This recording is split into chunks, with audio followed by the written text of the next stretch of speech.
is close to you and the things that matter most. Sage West Health. Living well isn't just about things. It's about the things that matter. Your family, your friends, and your health. For decades, Sage West Healthcare has been committed to improving the health and care of our communities. Today, we're investing more in our communities, in our people, in advanced medical technologies, and in specialized facilities, so access to better care is close to you and the things that matter most. Sage West Healthcare. Be well, live well. That's why we're here.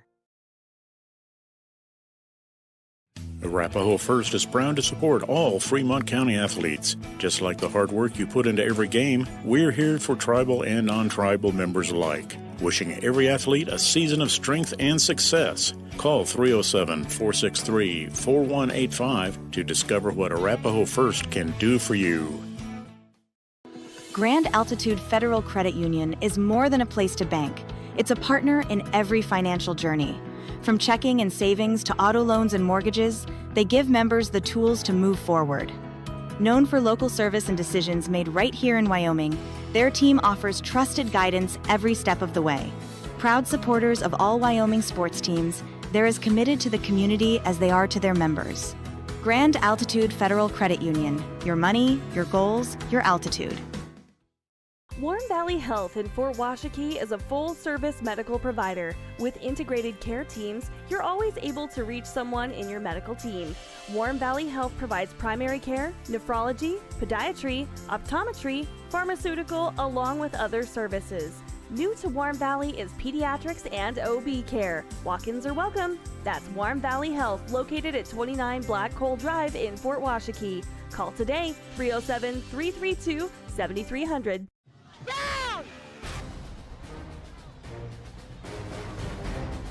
Good evening from Bearcat Stadium in Douglas. That was not me yelling, but tonight Cody Beers, Baylor Beers here on the pregame show, brought to you by Hampton Inn & Suites. Good night for football, Baylor. About 75 degrees here in Douglas. We're looking straight north at the hillside. There's people sitting up on the D, and you know, this Douglas squad is a team that has dominated the Riverton Wolverines over the past 20 seasons. They've won 18 of those games. And tonight the Wolverines feel like they've got one of their best squads in those 20 years. And tonight they could beat the Douglas Bearcats here in Douglas. But before we start talking about who's going to win and lose this game, we've got a good pregame show lined up for you. We've got an interview with Riverton coach Mark Linhardt. Linhardt has got a lot of experience down in this part of the state when he was the coach in Torrington, and he's coached 2 games for Riverton against this Douglas squad. They've both been 1 touchdown or less losses. So this Riverton squad, senior laden, 3-1 on the season, takes on the 2-1 Douglas Bearcats. Very good ball club, a lot of continuity with coaches in this program. They just do it right here in Douglas. You know, for a long time, the 3A East Conference has ran through Douglas. That's the one hurdle that Riverton really hasn't been able to topple, especially since the 2012 season, which was the last time Riverton beat the Douglas Bearcats. And that's kind of what's holding this Riverton squad back from that coveted number 1 seed.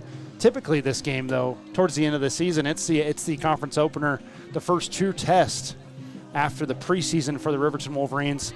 And, I mean, what a beautiful place to do it.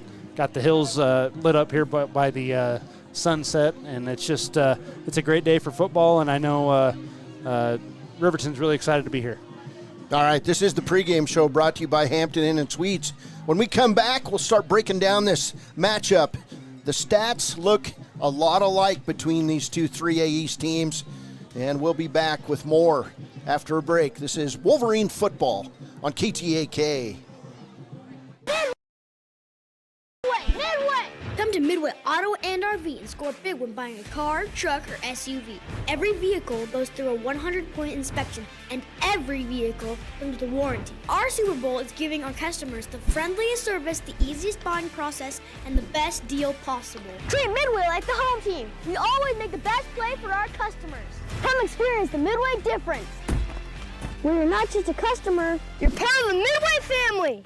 Why should your new floor come from Carpet One? Because we're passionate about the spaces our neighbors call home. We're part of your community, and we're also part of the world's largest cooperative of independently owned and operated flooring stores. So you can be sure you'll get great selection and outstanding value with every installation. Whether it's carpet, hardwood, tile, or luxury vinyl, our experts take the guesswork out of choosing the right floor. We're your local Carpet One Floor and Home, the one store for your perfect floor. For a place, a people, an idea, for right and freedom, for liberty and justice for all. For every square inch between fruited plains and spacious skies. Marines fight to win. See all the battles Marines fight to win at marines.com. Welcome back to the pregame show. Welcome back to the pregame show here at Douglas Bearcats Stadium. A lot of action going on tonight in Class 3A football, especially East openers. Lander Valley Tigers down in Torrington. Their game kicked off about 35 minutes ago. We'll see if we can get a score on that coming up. But this Douglas team is coached by Drew Hodges. He's assisted by Jack Seeds, Wes Gamble, Peyton Gilmore, Scott Muir, and Tanner Gamble. It's a coaching staff that's been together for a long time, and Jack Seeds' son, Tegan Seeds, is a young and upcoming redshirt freshman with the University of Wyoming Cowboys on the defensive line. This Douglas team comes in ranked number 5th in rushing offense in the state of Wyoming. Class 3A ranks, 141 yards per game, 4.7 yards per carry. They've scored 5 rushing touchdowns. Riverton comes in number 2 in the state in rushing at 246 yards per game, 11 rushing touchdowns on the season. Team passing wise, Riverton is number 3 in Class 3A, 223 yards per game. They're completing 68.3% of their passes, 10 touchdowns and 1 interception. On the other side, Douglas, 198 yards per game, 50% passing, 8 touchdowns and 4 interceptions for their passing game. Team offense, Riverton number 2 in the state, averaging an outstanding 469 yards per contest. That's number 2 in Class 3A. Douglas comes in number 5 at 339 yards per game. Defensively, Douglas comes in number 5 in Class 3A, 163 yards per game, giving up 4.7 yards per carry and 4 touchdowns on the ground. Riverton giving up 184 yards on the ground, 7.4 yards per rush. They've got to cut down on that tonight. They've given up 12 rushing touchdowns. The Douglas pass defense, one of the best in 3A, number 2, averaging 118 yards per game given up. They've only given up 48.2% completion rate. They've given up 3 touchdowns, and they've intercepted 6 passes on the season. Riverton comes in at number 7, giving up 153 yards per game, passing 45% through the air. They've had 3 touchdowns scored on them, and they've intercepted 6 passes. Team defense, Douglas number 5, 281 yards per game. Riverton number 6, giving up 337 yards per game. And Riverton has given up 15 touchdowns. Douglas has given up 7 touchdowns in the game. When we come back, we'll go over individual stats. This is the pregame show brought to you by the Hampton Inn and Suites. It's Riverton and Douglas from Bearcat Stadium in Converse County. Up to you with breaking news live from the Pepsi Wild Cherry aisle. Carol, can you hear us? Steve, I've never seen anything like this. The bold, refreshing, and bursting with cherry deliciousness of Pepsi Wild Cherry is, well, let's just say everyone is getting wild. Getting wild? That's right, Steve. There's dancing, binge-watching, and is that a slip and slide? They're really putting the wild in Pepsi Wild Cherry, and this on-the-scene reporter can't wait to pop, lock, and drop it. Pepsi Wild Cherry. Go ahead. Get wild. A proud sponsor of this broadcast is Bailey Enterprises. For over 50 years, Bailey has become the name you can trust. With Pit Stop Travel Centers, you can fuel up and stock up on trip snacks at locations all over Fremont County. You can also put your trust in Bailey Tire and Auto for service to keep handy for those times when your luck runs out on the road. Refresh at the Speedway Cafe with a dine-in meal or a round of carry-out with a variety of specials to keep you going. Go with Bailey.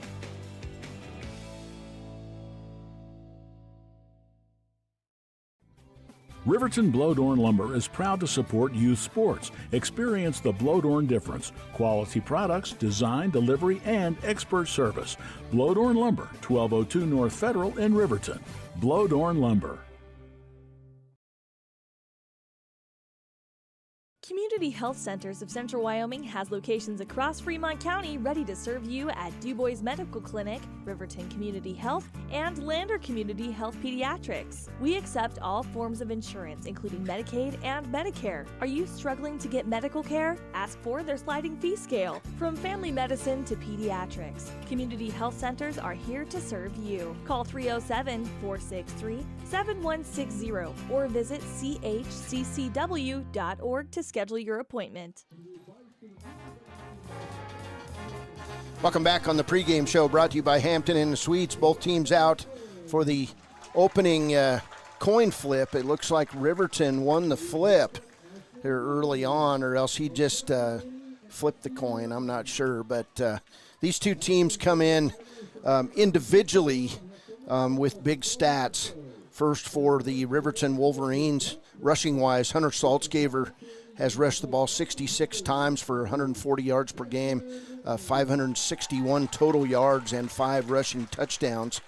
On the other side, Oria of Douglas, 84.3 yards per game on 46 attempts. He's got 1 rushing touchdown on the season.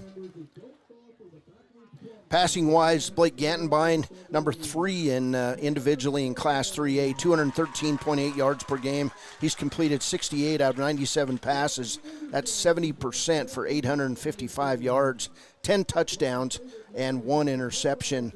He leads the state. He's second in the state in quarterback efficiency in Class 3A. On the other side for Douglas, coming in at number 4 in the state, Clint Roberts, 195.7 yards per game. He's completed 39 out of 78 passes. That's 50%, 8 touchdowns and 4 interceptions. Receiving-wise for the Douglas Bearcats, Jones, the 4th leading receiver, 94.7 yards a game on 13 receptions. He scored 4 touchdowns. Peyton Larson of Riverton, the leading ball getter for the Wolverines, averaging 61.5 yards per game on 20 receptions for 246 yards. He's got 1 touchdown. Senior Clay Sheets, averaging 59.2 yards per game on 20 catches for 246 yards. He's got 4 scoring touchdowns on the year. So those are your individual rushing, passing stats. Blake Gantenbein, 3rd in the state in all-purpose yards. That's rushing, passing, receiving, punt return, kick return at 243.5 yards per game.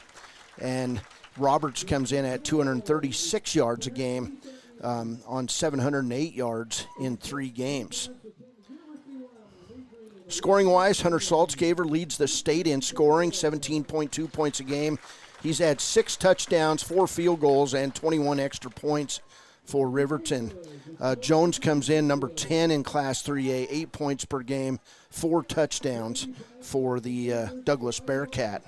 Those are your individual stats. When we come back, we'll talk about defensive stats individually. This is a pregame show brought to you by Hampton Inn & Suites on KTAK.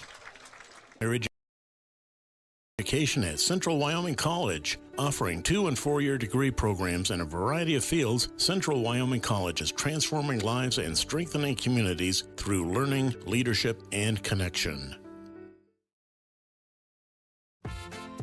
Dos Salitos is proud to support Fremont County sports teams. Enjoy bold Mexican flavors that'll have your taste buds shouting, "Olé!" Follow them on Facebook, Instagram, and TikTok for updates on events and food truck locations. You need an oil change, but you don't have a lot of time. Expressway Lubes on South Federal in Riverton and Highway 789 in Lander provide a fast, professional lube, oil, and filter change. Expressway Lubes, locally owned and proud to support our local student athletes.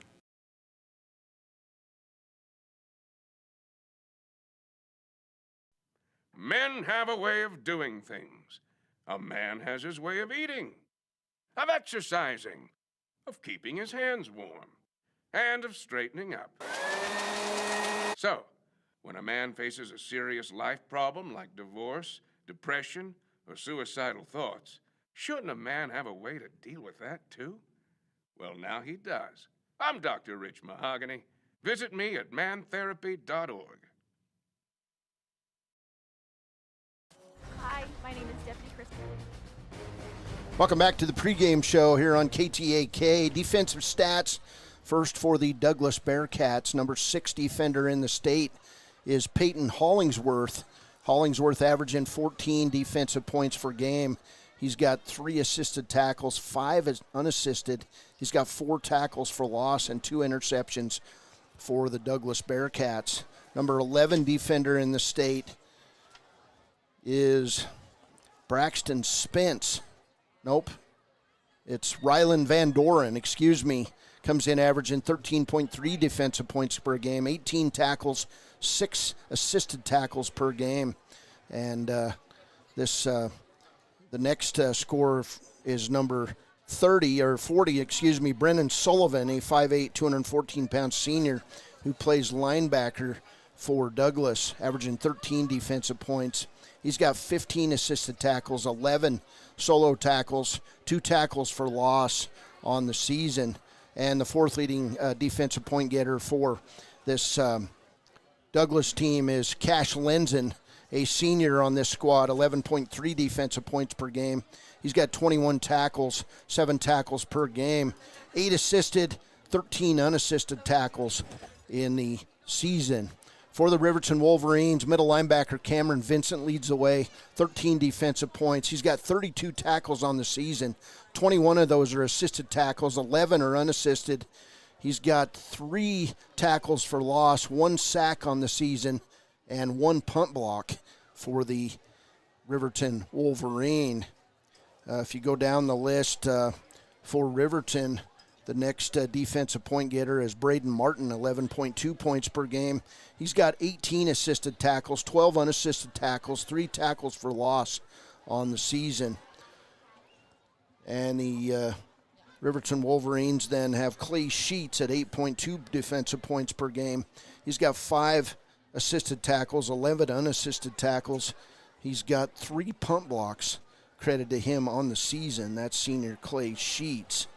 So those are your defensive stats. When we come back, we'll have a visit with Riverton head coach Mark Linhardt as he looks ahead to another matchup with the Douglas Bearcats here on KTAK. I wanted to remind everyone that no matter how big your kiddo might seem, they should probably still be sitting in a booster seat. My son, Sylvester Grove, 9 years old, still sits in a booster seat in my vehicle. I've responded to far too many crashes where there have been kids not buckled up and have seen the worst. Buckle up for life, Wyoming.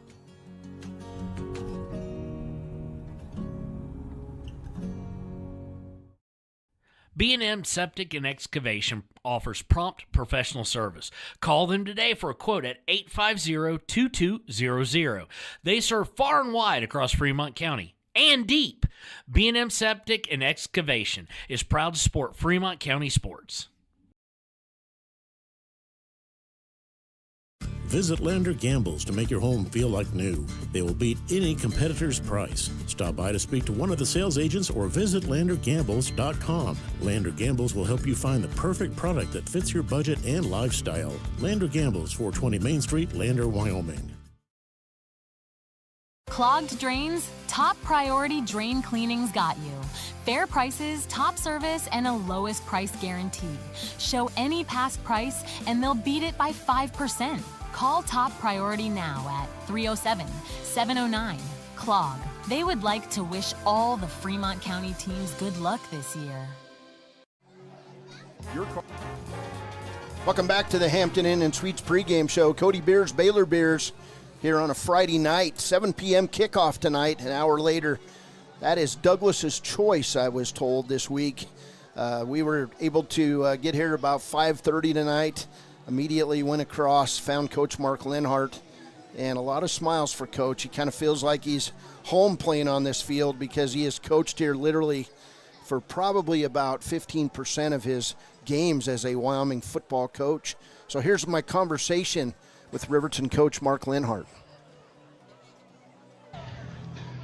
Cody Beers here with Riverton coach Mark Linhardt. And Coach, I read a stat today that just makes me scratch my head a little bit. Riverton's only won 2 of the last 20 of these games against Douglas. Yeah, no, I know that. Obviously we've lost the last 2 years, but they've been very competitive, you know, and so I try not to spend a lot of time thinking about that because I don't know if it's really pertinent to this current situation that we're in, but I definitely have a ton of respect for Douglas's program, for what Jay Roach started, and what Coach Hodges has been able to continue, and Jared just asked me why, and I think a big part of it is the stability on their coaching staff. These guys, Wes Gamble's been coaching here for a long time, Jack Seeds, several of their coaches have been with, Shane Stinson. These guys have been around, and now even I see Coach Gamble's sons coaching now, and so, they're just kind of passing that lineage along, but they're a tough physical football team, and we'll be in for a fight. And I told our guys before the game, this isn't going to be one of those games where we're going to be able to finesse our way to success. It's going to be all dictated on how tough we're willing to be, and if we're willing to match their bully mentality, and that's what they're going to come out and try and do, and we have to be able to match that. It's been preached all week by the staff, but now the players have to go out and do it. You see that toughness starting to come out in this group of Wolverines? Yeah, I think if you want to be honest, from where we were 3 years to now, I think we're a far tougher team than we were. Now, I don't know if we played with the kind of toughness against Cody defensively that I was proud of. I hope to see improvement tonight. But, some of that is just our lack of size. So I told our guys today, picture yourself being a 170-pound wrestler. You're going to have to play like a 190-pound kid or wrestle like a 190-pounder tonight. And some of that's just God-given, and we're going to have to overcome it and play to our strengths. Well, just kind of circling back to the beginning of your coaching career in Torrington as a head coach, you had to come here every year, and it was a rival game every year. Yeah, no, and at the end, we ended up kind of getting the better of them. Early, they got the better of us, and in my tenure there, and I enjoy coming here to play. It's a fun atmosphere and a great environment. I love the 7 o'clock kickoff, and I think that it should be a good football game. And I know people will look ahead and want to say, who wins this is going to do that, or nobody knows what's going to happen. It should get ahead of themselves because there's a lot of other good teams out there who have a lot to say about that, and win or lose, it doesn't bury either team, right? And it doesn't guarantee anything if whoever does win. So hopefully we can find a way. Defensively, you guys are about the same stat-wise. I guess the difference that I've seen is offensively, you guys have been able to light it up the whole season. Yeah. I think some of that was we played Cody early, where maybe they didn't have some of their. It's hard to prepare for somebody blind. They had the PAL game, but we've played well on offense, but that doesn't guarantee anything tonight. And I expect them to have us thoroughly scouted and Coach Gamble to have his guys completely prepared, just like we hope to do to them. Any wrinkles you'd like to share? Probably not, but we've got some. We've got some. So, but yeah, no, we always do. And, for every opponent, that doesn't change. So. Getting any guys back? Is Minor back, or is he still out? No, unfortunately, he suffered a season-ending injury in practice this week, which is disappointing because the kid's worked very hard and he deserves to be out here playing, and we're really bummed about it. But it's a sad deal, but hopefully once he gets everything taken care of, he'll be with us in spirit and help coach and, do things to be a part of the team the rest of the way. But aside from that, we got some bumps and bruises, but everybody else is up ready to play tonight. All right, Coach. Big one tonight in Torrington. I know that those guys are near and dear to you in Torrington, taking on a Lander crowd. Have you thought about that game any, or have you talked to them any about it? I talked to some of the Torrington coaches, and they said they were down some guys. They had some injuries, and, so hopefully, what you want is you hate to see kids that are hurt and not able to play. You want everybody to get a chance to be a part of it. So. All right, well, hey, good luck tonight. We'll see you after the game. Thanks, Cody. Appreciate you. Thanks. When it needs repairs, you need someone you can trust to do the job right. Take it to Gunner's Automotive. They repair all makes and models of cars and trucks, from oil changes to brakes, tires, and more. Gunner's Automotive, 856-2288. Your tax pros at 219 East Main Street in Riverton, Wyoming can handle all your tax needs. Whatever your situation, we know what to do. Call 307-856-2256 today to schedule an appointment. H&R Block is open Monday through Friday, 9 a.m. to 3 p.m.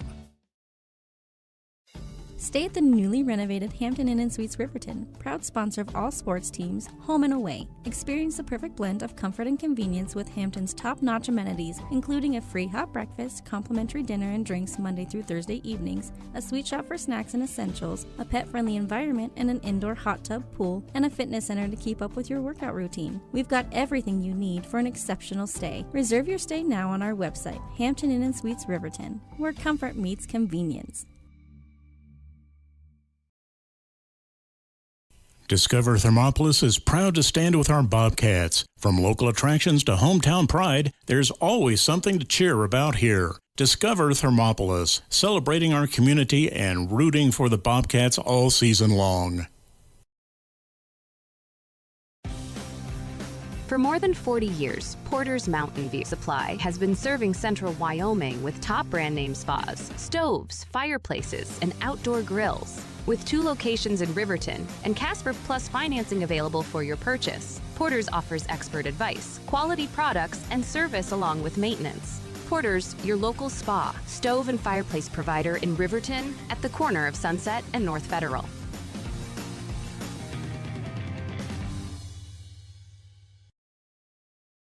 High Plains Power is a Touchstone Energy cooperative. What does that mean for you as a Rural Electric Association member? It all comes down to 7 principles: open membership, one voice, one vote, member benefits, independence, education, cooperation, and community. To understand how it all works, we're headed back in time. In 1879, electricity was in major cities, but rural areas were out of luck. In 1935, President FDR made it possible for companies to build power lines to unserved areas. By the time we hit 1941, some 400 electric co-ops had been organized to serve rural America, just like High Plains Power. For more information, visit highplainspower.org. On the flag when we come back.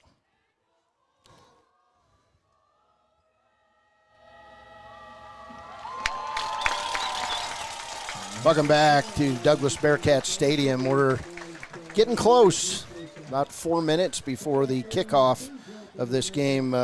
Douglas won the flip and deferred. That's been something that's happened to the Wolverines almost the whole year. They've lost, I believe, all but one flip. This being game number 5. The 3-1 Riverton Wolverines come in as the Bearcats come out and meet their coach at the center of the field. This Wolverine squad is the best that Mark Linhardt has coached in his 3rd year in Riverton, and right now they're on their knees on the other side of the field, heads down and preparing for battle against this Bearcats team. This Douglas team is a team that's been very good through the years, but tonight the focus is on an improving Wolverine squad who hopes to come out of this game 1-0 in conference play.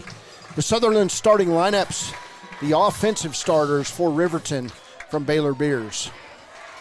Starting with the Trench Dogs down there on the offensive line. Left tackle, a 6-foot senior. He's 240 pounds. That's Caden Liebrecht.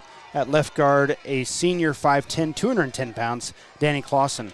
At center, a junior 5'7", 170 pounds. That is Nick Hendricks. At right guard, he's a junior 5'7", 210 on the tape, Trevor Eckhard. And then at right tackle, a senior 5'6", 185-pounder, Aiden Sanchez. At tailback, he's a senior 5'9", 160 pounds, Hunter Saltzgaver. At tight end, a sophomore, 6'3", 190 pounds. That's Dane Cox. At one wide receiver, a senior, 5'11", 150 pounds. That's Clay Sheets. At the other wide receiver, a junior, 6 foot, 160 pounds. Peyton Larson. And then at the slot receiver, a senior, 6'2", 170 pounds. That's Gage Treber. And finally at quarterback, the senior, 5'11", 180 pounds. Blake Gattenbein. Your defensive stalwarts for Douglas include Hollingsworth, who leads this team on defense. He's got 4 tackles for loss and 2 interceptions on the season. Van Doren at 40 defensive points, 9 assisted tackles, 9 solos. And let's see, his name is Brennan Sullivan, the third big defender for the Douglas Bearcats, coming out to kick it away for Douglas. And he's about to be handed the football. I have not been able to make out his number. I believe it's number 21, Douglas Umana, a 6 foot, 183 pound senior. Back deep for Riverton will be the usual set of guys. It'll be Eric Smith and Hunter Saltzgaver back deep for the Riverton Wolverines. And Baylor, any final thoughts before we get this rivalry game underway from Douglas? I think if you're Riverton, don't want to let the spotlight take over. You know, you are just as good as the Douglas Bearcats, if not better. But, you know, on offense, got to have long drives, no pre-snap penalties. Those are drive killers. And then on defense, try to control the run. Do not allow the big play. All right, Douglas Bearcats getting ready to kick it off. Officials blow the whistle, and we're underway from the Douglas Bearcats Stadium. Here's a little pooch kick down the middle. It's going to bounce and come right to Martin. He'll be over the 20. The 25, he'll do the 360 and cut back over the 35, where he'll be tackled officially right at the 34. So excellent return on that little pooch kick by the Douglas Bearcats. It'll be 1st and 10 for Riverton at their own 33. Yeah, that was Eric Smith on the return, and we've seen him this season have some moves. He had a little spin move there. We'll go 18 yards on that kickoff return. And, you know, one of the keys tonight, Riverton's got to cut down on penalties. Last week, 12 penalties for 100 yards. So Blake Gattenbein will line up his Riverton Wolverines, 2 receivers right, and Hunter Saltzgaver back. Gattenbein under center. In motion is Paxton Yates. It'll be a handoff left side and a short gain on 1st down for Hunter Saltzgaver of 2 yards, or it'll be 2nd and 8. For the Wolverines. We're underway here at 7 o'clock Mountain Time, and a 1 hour later kickoff than usual. We did get a score in the second quarter from Torrington. It's Lander 21, Torrington 9. So Lander trying to go to 4-0 on the season. Riverton will come out with a 4-receiver set, 3 right, 1 left, and in motion is Clay Sheets. Gattenbein will drop to pass. He'll throw over the middle, and it's going to be picked off. Did it fall to the ground? It did fall to the ground, so that's a break for Riverton because Jarrett Jones was right there. And it was great defense, actually, by the Riverton receiver to knock it away from Jones. It was a little closer to comfort than you'd like, for sure. So 3rd and 8. Riverton just doing that short passing game. They're going to have to stretch out this defense. Yeah, it's not going to be as easy as it has been the last few weeks. I mean, number 62 for Douglas, right on the nose guard. He looks like at least, 6 foot, 250. I mean, it's not going to come easy for this Wolverine defense. Going to have to get crafty. 5'9", 237 for the nose guard. And we're going to get a quick timeout taken by Riverton coach Mark Linhardt. No score. First drive of the game for Riverton, facing 3rd and 8 at their own 35. This is Wolverine football, KTAK. Bowling and Bakery in DuBois for Family Fun Night. Now booking parties for all ages and occasions. To reserve your company, family, or birthday party, call 455-3660. Nana's Bowling and Bakery is proud to support Fremont County student athletes. Shoshone Rose Casino and Hotel is proud to support youth sports in Fremont County. Enjoy a meal at the Deca Gai He restaurant. Deca Gai He is Shoshone for the eating house. Open daily from 7:30 a.m. until 9 p.m. Try a weekend getaway with the family in one of their comfortable, pet-friendly guest rooms and enjoy the heated swimming pool. Book online at ShoshoneRose.com and remember to support Fremont County youth sports. Go team! Gantenbein back on 3rd and 8. He'll drop to pass, throwing it down the left sideline. Wide open on the play and complete. And that pass will go complete to Peyton Larson all the way down to the 35-yard line. That's a gain of 30 on 3rd and 8. And wide open that time was Peyton Larson for the long pass play. It'll be Riverton football, 1st and 10 at the Douglas 35. That was a great pass, wide open. It kind of looked like a double move, just faked out the cornerback, and he had at least 5 yards of separation. Great pass. Good play action pass there by Gantenbein. Gantenbein under center. Saltzgaver in motion. Now it'll be Cox in motion. Hunter Saltzgaver is going to try to break it outside. He'll have a short gain on the play of about 3 yards. Now there's say 4 yards. It'll be 2nd and 6. So far, Hunter Saltzgaver 2 carries for 7 yards. 2nd and 6 for the Wolverines. Be interesting to see if they can break it outside on this Douglas Bearcats team. Very athletic, very strong defense. Riverton going to try to use as much of the play clock as they can because many of these players go both ways for the Wolverines. Here's Gantenbein in the gun. 2 receivers right, 1 left. It's going to be an option play to Hunter Saltzgaver. He'll bust it inside, past the 30, and near first down yardage, where he'll go down, looks like it, somewhere around the 26-yard line, where it'll be 3rd and 2 for the Wolverines. So gain on the play of 4 yards. 3rd and 2 for Riverton. You got to think, are you in 4-down territory here early in this game? Douglas likes to run like a 3-5 defense, and having 5 linebackers makes it really hard to get outside on this defense. So, if Riverton wants to have success, they're going to have to establish that the running around the edge. 10:16 to play first quarter. Riverton 3rd and 2 at the 26-yard line. Pitch left side to Saltzgaver. He'll get enough for a first down and more over the 20. He breaks it inside the 15 where he'll be run out. And it'll be a gain on the play of 12 yards and a Riverton Wolverine. Wind River Realty, first down. So good move here by the Wolverines. And the Wolverines now 1st and 10 on the 14 of Douglas. And this is where you want to beat them at the point of attack. Well, another big thing, extending drives on 3rd down. That's their second 3rd down conversion. That's how you wear out a defense. Gantenbein in the gun, in motion is Hunter Saltzgaver. Out to the left side, to right.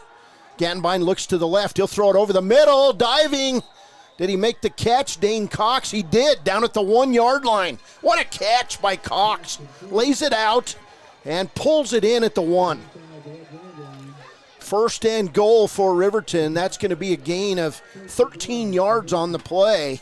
1st and goal for your Riverton Wolverines. Just 2 minutes into this game, Riverton's taken the opening kick and driven down the field. Gantenbein going to come under center. They've got heavy left on the field. Handoff, left side, Saltzgaver in. Riverton touchdown. It's a touchdown for the Wolverines. 9:43 to play in this first quarter. Riverton takes a 6-0 lead on the Bearcats. That's huge. Even though they lost the coin flip, had to elect to receive. I mean, that's how you answer that, and you kind of punch this Douglas Bearcats team in the mouth. I mean, you got to think the Riverton Wolverines, huge advantage here, scoring on the opening drive, especially on such a long drive, about 70 yards there on that drive. Just 2 minutes, 17 seconds into this game. That was the drive, and a key play on it was a 30-yard pass to Peyton Larson. Kick is up. It's good. It's Riverton 7, Douglas 0. We'll be back. This is Wolverine football on KTAK. Golden Buffalo Jewelry. in Riverton knows that sports bring our community together, from Friday night lights to weekend tournaments. They're proud to cheer on our local athletes and support the teams that give us so much to root for. At 407 East Main, you'll find something special for everyone. Timeless pieces, unique gifts, and a selection worth exploring. Stop in, discover the perfect treasure, and know you're supporting a business that supports local sports, where community and sparkle shine side by side. Call 307-857-2789 today. Hot Springs Pharmacy is proud to cheer on our hometown Bobcats. Whether it's game night or school night, we've got the prescriptions, health essentials, and friendly service you can count on. Hot Springs Pharmacy, your local team, your local pharmacy. Let's have a big cheer for our hometown team. 8-play drive for the Riverton Wolverines culminated on a 2-yard touchdown run by Hunter Saltzgaver. 9:43 to play first quarter. Saltzgaver's PAT gives Riverton the early lead. It's 7-0 here at Bearcats Stadium. Now Saltzgaver will tee it up at the 40. Back deep for Douglas. Two different players. One of them is Colin Roberts, the quarterback for this Douglas Bearcats team, and the other player on the left side, Rylan Van Doren. And here's Saltzgaver's kick. It's going to be a line drive toward the end zone. It's going to go off Hollingsworth and through the end zone. So nice start to the game for kicker Hunter Saltzgaver. Gets a touchback. And it wasn't the quarterback back deep, Colin Roberts. It was Payson Hollingsworth, 5'11", 147-pound senior. He's one of the big defensive players in this lineup for the Douglas Bearcats.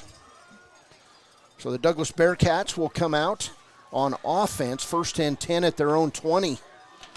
And lining up at running back is Milo Oria for the Bearcats. And beside him in the gun is Colin Roberts. Two receivers left, two right. And the Wolverines come out in a four-man front. First pitch to Roberts. He'll take off up the middle. And that was a problem that Riverton experienced early in the season against the Cody Bronx. And Robert exploits it on first down. It's going to be a run of 7 yards, 8 yards on first down. So 2nd and 2 for the Douglas Bearcats. Colin Roberts, one of the state's top offensive players, completes 50% of his passes, and he'll have a 4-receiver set. Actually, 5 receivers set here on first down or 2nd down and 2 for Douglas. Roberts going to drop. He's going to throw it deep over the middle. Wide open on the play was Oria.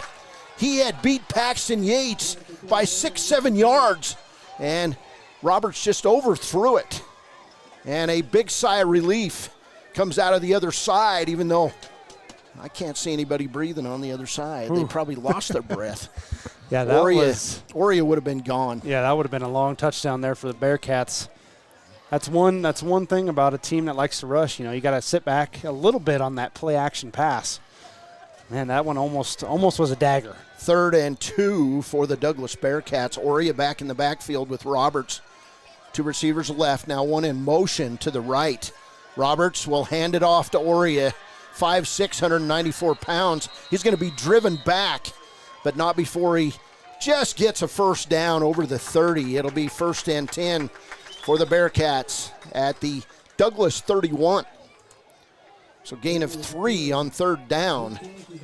This Oria comes into the game 5'6", 194 pounds. He's a junior. And he nearly scored a touchdown a play ago, and he just carried for 3 yards and a Douglas first down. It's going to be tough for the Riverton defense. They're all pretty tall. You got to get really low on a guy that's 5'6". 8:42 to play in the first quarter. Roberts under center. He'll go back. It's a play action pass. He'll roll right, and he's not going to find anybody, and it's going to be a big loss and a big hit by Riverton as Roberts neared the edge. That's Braden Martin on the hit for the Wolverines. That was just great coverage. That absolutely was a coverage sack. Had 4 guys downfield. Just everybody covered really well by the DBs for Riverton. And then great pursuit by Braden Martin. Loss of 3 yards on the play. It'll be actually officially 2 yards on the play, so it'll be 2nd and 12 following that sack by the Wolverines. Need big games tonight from the Riverton linebackers, Cameron Vincent and Braden Martin. Here's Roberts in the gun. He's got 2 receivers left, 1 right. Oria in the backfield off his right shoulder. Roberts nearly gets the high snap. It's going to be a pass across the middle and a short gain and a tackle by Cameron Vincent. That pass complete to Owen Meyer, a senior wide receiver for Douglas. And it'll be 3rd and 4 now at the Douglas 37. Great open field tackle by Cameron Vincent. That was mano-a-mano. He just took him down. That's one thing about these Riverton linebackers. They love hitting hard. It's fun. It's really fun to watch. Of course, Vincent, the son of Tommy Vincent, one of the all-time Riverton Wolverine defenders. There's Roberts in the gun, 2 receivers right. Now back to the right is another one. Here's Oria. He's going to be cut down. He'll come back. Paxton Yates knocks him down. Also, Caden Liebrecht in on the hit. And the Riverton defense will hold. We've got do we have a flag on the play? No, we don't. But Douglas going to go for 4th down on 4th and 4. They're in the hurry-up. Roberts, 2 receivers right, 2 left. Ori off his right shoulder. Will they punt it away? This is where you have to stay disciplined as a defense. Riverton with a 5-man front. Now in motion, they'll go for it. It's going to be Roberts straight up the middle. He's going to have a 1st down and more. Roberts over midfield. He's going to be wrestled down on the field by Cameron Vincent, but not before a big gain and a Douglas 1st down. He broke a tackle right at the line of scrimmage, Baylor, and he was off to the races. Yeah, that's one thing that just has hurt this Riverton defense over and over again is that up the middle run, and they had him in the backfield. He just broke two tackles there and was able to muscle out a 1st down. 17-yard run for Colin Roberts and a 1st down at the Riverton 46. Both of these teams moving the ball on their initial possession. 6:40 to play, 1st quarter. Roberts in the gun. Ori off his left shoulder, 2 receivers right. Now in motion back the other way. Meyer will get the handoff, and he's straight up the middle and down near another 1st down for the Wolverines. So nice run on the play by Owen Meyer, 5'11", 161-pound senior for Douglas. It'll be 2nd and 1 after a gain of 9. Yeah, right now Douglas finding a lot of success up the middle. Let's see, that's 34 yards of their 35 rushing yards have come through the A-gap. The middle of this Riverton defense, Trevor Eckhart, also Daniel Clausen, and then the linebackers, Cameron Vincent and Braden Martin. 2nd and 1 as Roberts is in the gun. He'll drop to pass, throwing it long over the middle, and a good defensive play by Clay Sheets.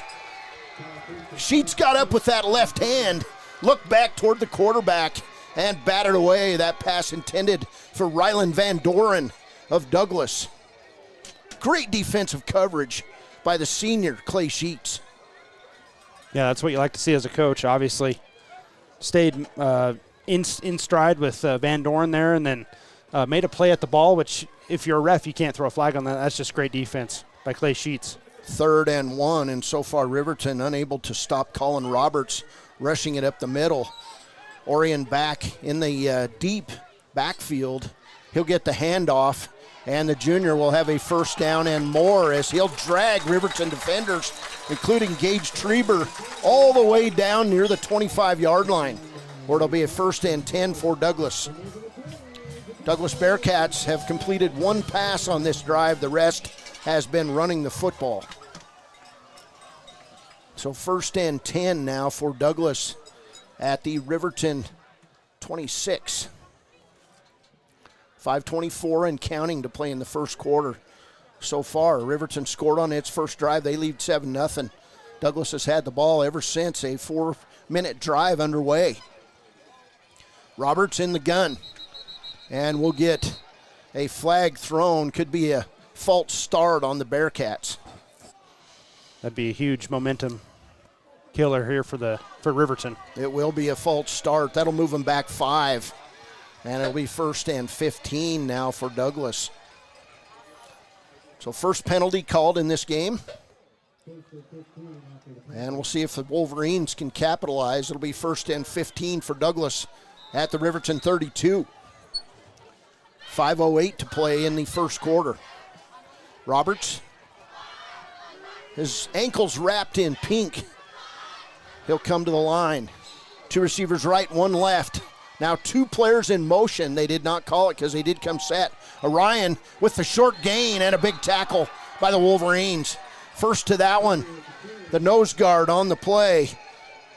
Trevor Eckhart, the 5'7", 210-pound junior, coming up with the big tackle on the inside for the Wolverines. That one they're actually calling a loss of 2 yards. That was just great defense by that front. They've been blasted up the middle and finally stood strong there and got a 2-yard loss. As Coach Linhardt said, this one's going to be a fist fight all night long. 2nd and 17. Right now is when you want to stop this Douglas Bearcats squad. But you've got to tackle that quarterback. Here's Roberts. He'll drop to pass. He'll throw it short over the middle. Big hit by Vincent. Also, Caden Arnold in on that tackle. And the pass complete over the middle to Owen Meyer. And it'll be 3rd and 12 now for the Bearcats. Is there a big down right now in this first quarter for the Riverton defense? No, I'll answer that. 3:50 to play. Cody Beers, Baylor Bears. We're going to have a special halftime guest here.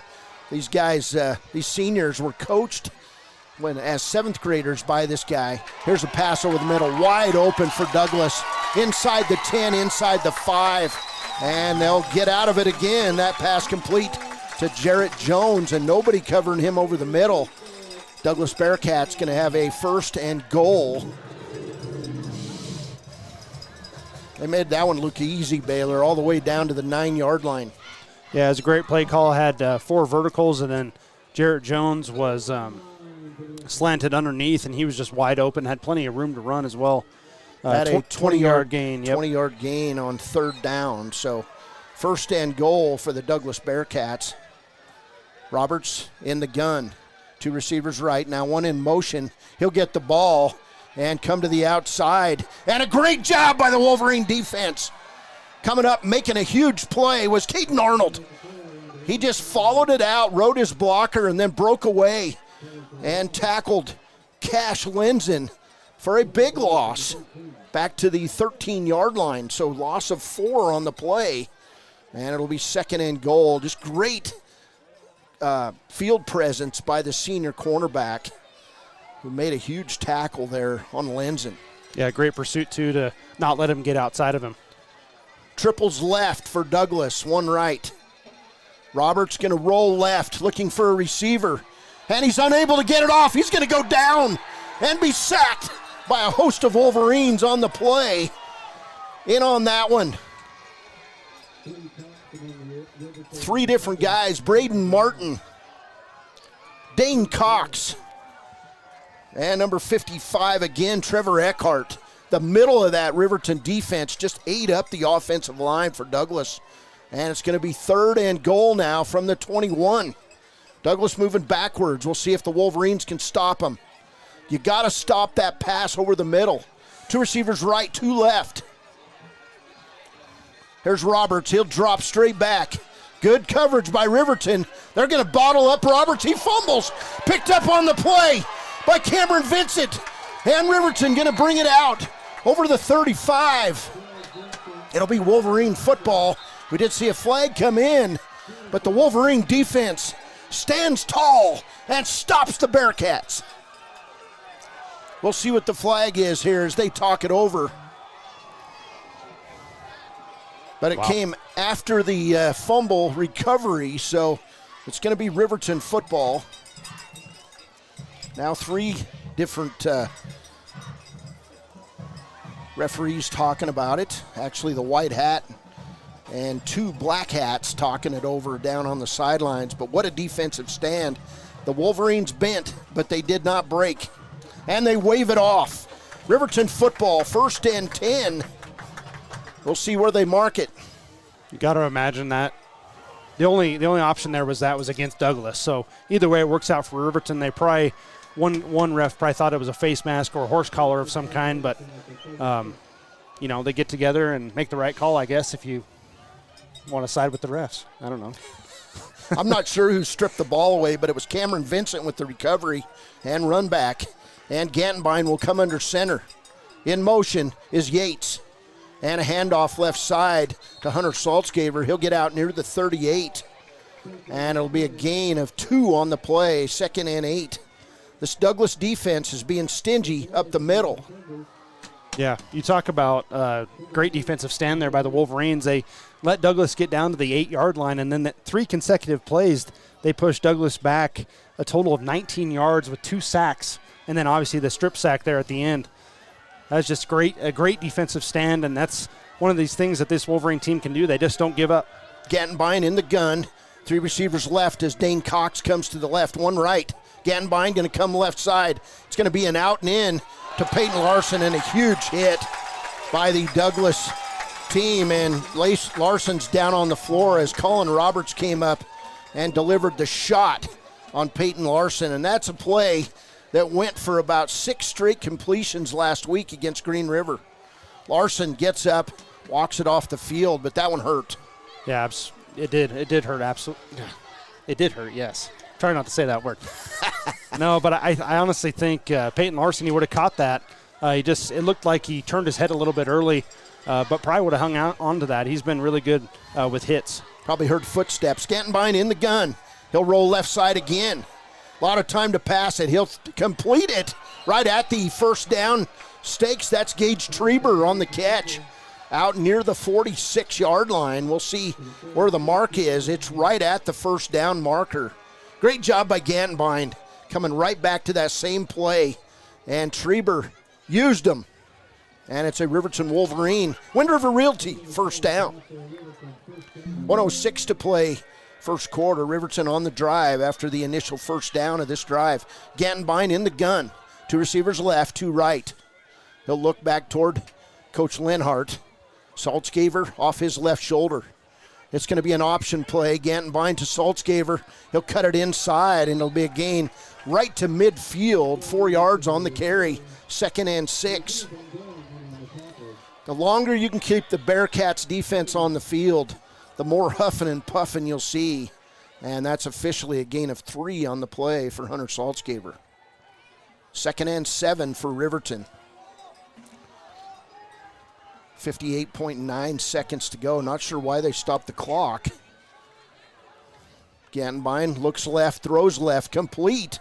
And it's complete to Clay Sheets. He'll bump and get some extra yards on that play. Trying to make the tackle was Cody Hessler, a senior on this Bearcats team. Sheets kept his head down and got a Riverton first down at the 42 of Douglas. It's a Wind River Realty first down. 49.1 seconds to play. Yeah, I'm not sure why they stopped the clock. Timekeeper wants to give Riverton's offense a few more plays. But either that or save time for Douglas. 1st and 10 for the Wolverines at the 42 of Douglas. Gantenbein with 2 receivers each side. Saltzgaver in him. Handoff, Saltzgaver right up the middle.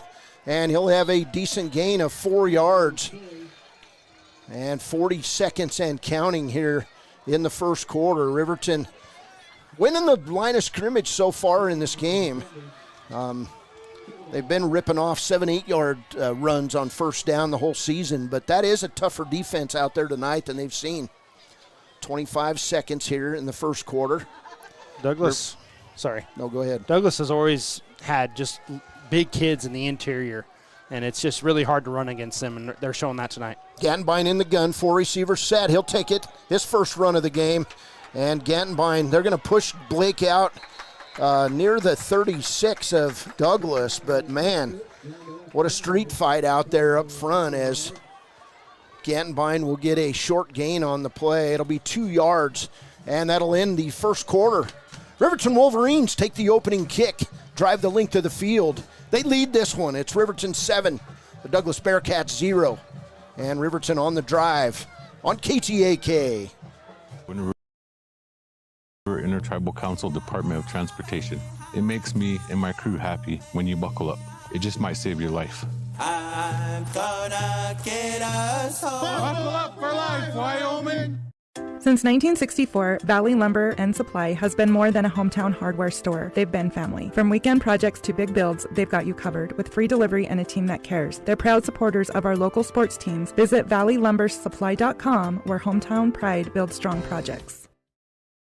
Living well isn't just about things. It's about the things that matter. Your family, your friends, and your health. For decades, Sage West Healthcare has been committed to improving the health and care of our communities. Today, we're investing more in our communities, in our people, in advanced medical technologies, and in specialized facilities, so access to better care is close to you and the things that matter most. Sage West Healthcare. Be well, live well. That's why we're here.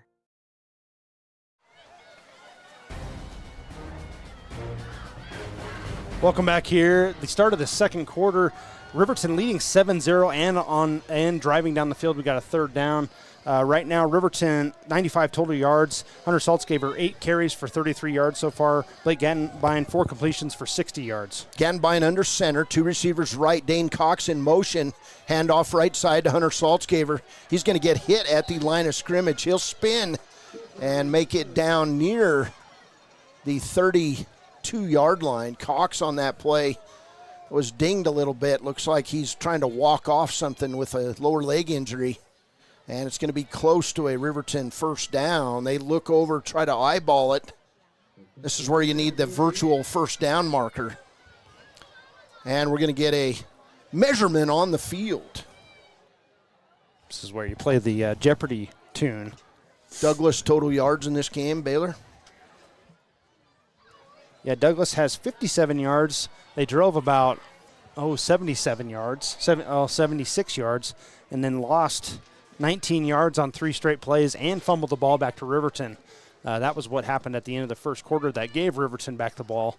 And then now Riverton driving down the field.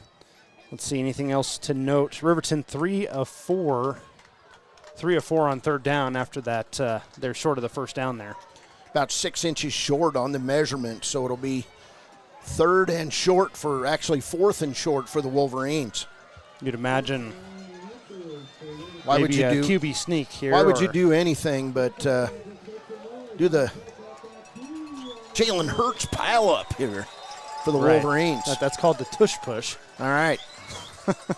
I don't know. Maybe just give it to Saltzgaver up the middle. He's been averaging 4 yards a carry so far. So 4th and inches for Riverton. Yates will come in motion, and Gantenbein is going to hand off straight up the middle. Saltzgaver is going to have a first down and more. It'll be a Riverton first down. Clear down near the 25-yard line. Gain of 6 on the play to the 26 of Douglas, where it'll be 1st and 10 for the Wolverines.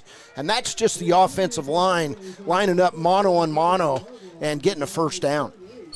It's just a great play call. Hunter Saltzgaver, he hasn't broken one yet, but he's been getting, 4 yards every carry.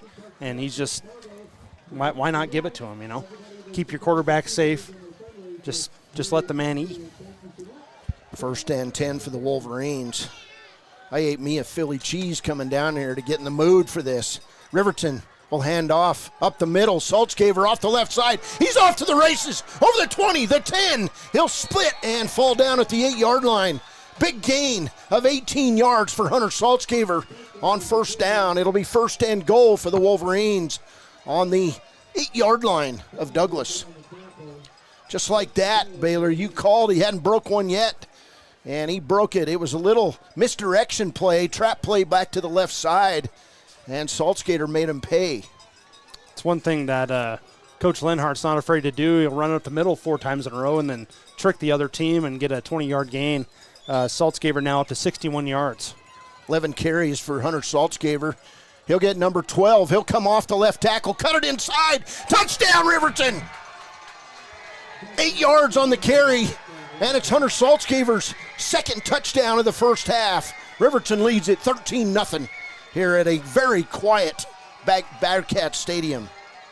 What a drive by Riverton after that fumble, stopping the Douglas Bearcats in the red zone, and then fumble it back to Riverton, and then they drive all the way down the field with a couple third down conversions, a couple fourth down conversions, and then put up 6 more points at least. That's just a another punch to the mouth of the Bearcats. Saltzgaver's PAT is up. It's good. Riverton Wolverines 14. The Douglas Bearcats 0. 10:15 to play first half. From Douglas on KTAK. Proud to support all Fremont County athletes. Just like the hard work you put into every game, we're here for tribal and non-tribal members alike. Wishing every athlete a season of strength and success. Call 307-463-4185 to discover what Arapaho First can do for you. Grand Altitude Federal Credit Union is more than a place to bank. It's a partner in every financial journey. From checking and savings to auto loans and mortgages, they give members the tools to move forward. Known for local service and decisions made right here in Wyoming, their team offers trusted guidance every step of the way. Proud supporters of all Wyoming sports teams, they're as committed to the community as they are to their members. Grand Altitude Federal Credit Union. Your money, your goals, your altitude. Warm Valley Health in Fort Washakie is a full-service medical provider. With integrated care teams, you're always able to reach someone in your medical team. Warm Valley Health provides primary care, nephrology, podiatry, optometry, pharmaceutical, along with other services. New to Warm Valley is pediatrics and OB care. Walk-ins are welcome. That's Warm Valley Health, located at 29 Black Coal Drive in Fort Washakie. Call today, 307-332-73. Welcome back. Hunter Saltzgaver, 2 touchdowns, 2-yarder and an 8-yarder, and it's 14-0. The Wolverines, as Saltzgaver will kick the ball through and out of the back of the end zone for a touchback. And we're going to get a penalty flag thrown, and it looks like it's going to possibly be on Riverton. We'll see as they come together. A little scrum down front involving Camden Irvin, the sophomore for the Wolverines, and a Douglas Bearcat. We'll see what happens, and you know, he's pointing over at the Riverton sideline, so it could go against the Wolverines, and that's the kind of thing that you can't have happen in a game against Douglas. You've got to minimize, and they're going to say a face mask on Douglas and a personal foul on Riverton. They're going to offset, and so it should be 1st and 10 at the 20-yard line. It's probably the best outcome for a scrum. Usually it doesn't happen like that in high school, but I'm not sure if they offset each other or not. We'll see, but those two players got into it on the sidelines. It also depends if it was a 5-yard face mask or a 15-yarder. I think it was a 5-yard face mask. So it should be 1st and 10 at the 30 probably. Looks like they offset, and we're going to re-kick. So that's a good deal for Riverton now as Camden Irvin gets sent back out on the field by Coach Mark Linhardt. And Irvin caught a break, and he's got a spring in his step, the young sophomore for Riverton. Maybe if you're coach, you might switch sides maybe. No, I'm just kidding. So Saltzgaver going to kick it off again, and you know when you've got a kicker kicking it through the end zone, you might just want to hang back a little bit. 10:15 to play officially here in the first half. And the Riverton Wolverines kicking it from our right to our left. That's kicking it west here at Bearcat Stadium in Converse County. Riverton, 3rd straight road game.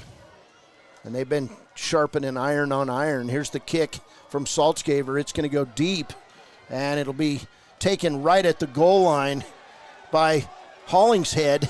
And he's going to get tackled. We're going to get a block in the back as a Wolverine is down and looks to be hurt on the play. And that's going to move Douglas back. Hollingshead was tackled on the play. Great open field tackle by the Riverton defense. But I believe we're going to get a clipping call or a block in the back on the Douglas Bearcats as the official goes over to find out if Riverton wants the penalty. And I think you've got to move them back if you're the Wolverines. Well, not only that, but once again, Camden Heil and the same get player into it again.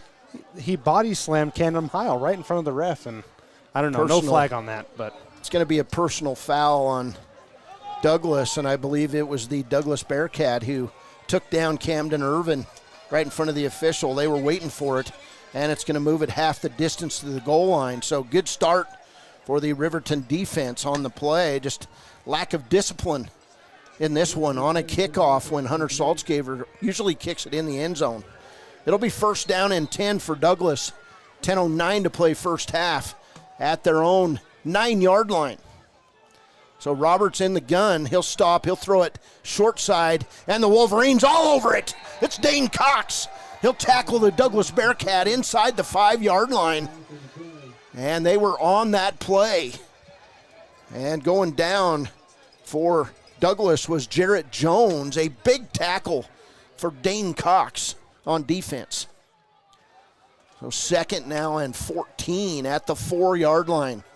Wolverine defense hustling to the line of scrimmage. Roberts standing in his end zone for the Bearcats. Roberts gets the kick. He'll throw it deep over the middle. It's complete. And the Wolverines are going to tackle him. It's going to be out near a first down for Douglas. That pass complete on the play to Jarrett Jones. And they're going to say first down. Actually, it's third and about a yard. Is it first down? Okay. Yep. They did finally move the sticks. So first and 10 on that gain. Big gain for Douglas, passing out of its own end zone. Roberts under center. 2 receivers right, 1 left. He'll hand off straight up the middle. And a decent run for Orion out over the 20 to about the 24-yard line where they'll put it down. It'll be a gain of 5 on the play. 2nd and 5 for the Bearcats. 8:52 to play in the first half. And, man, a Wolverine stop here would be big because Douglas will get the second half kick. Roberts in the gun. Orion off his right shoulder. 2 receivers right, 1 left for the Bearcats. Bearcats wearing blue jerseys, red helmets. Pass right side is complete.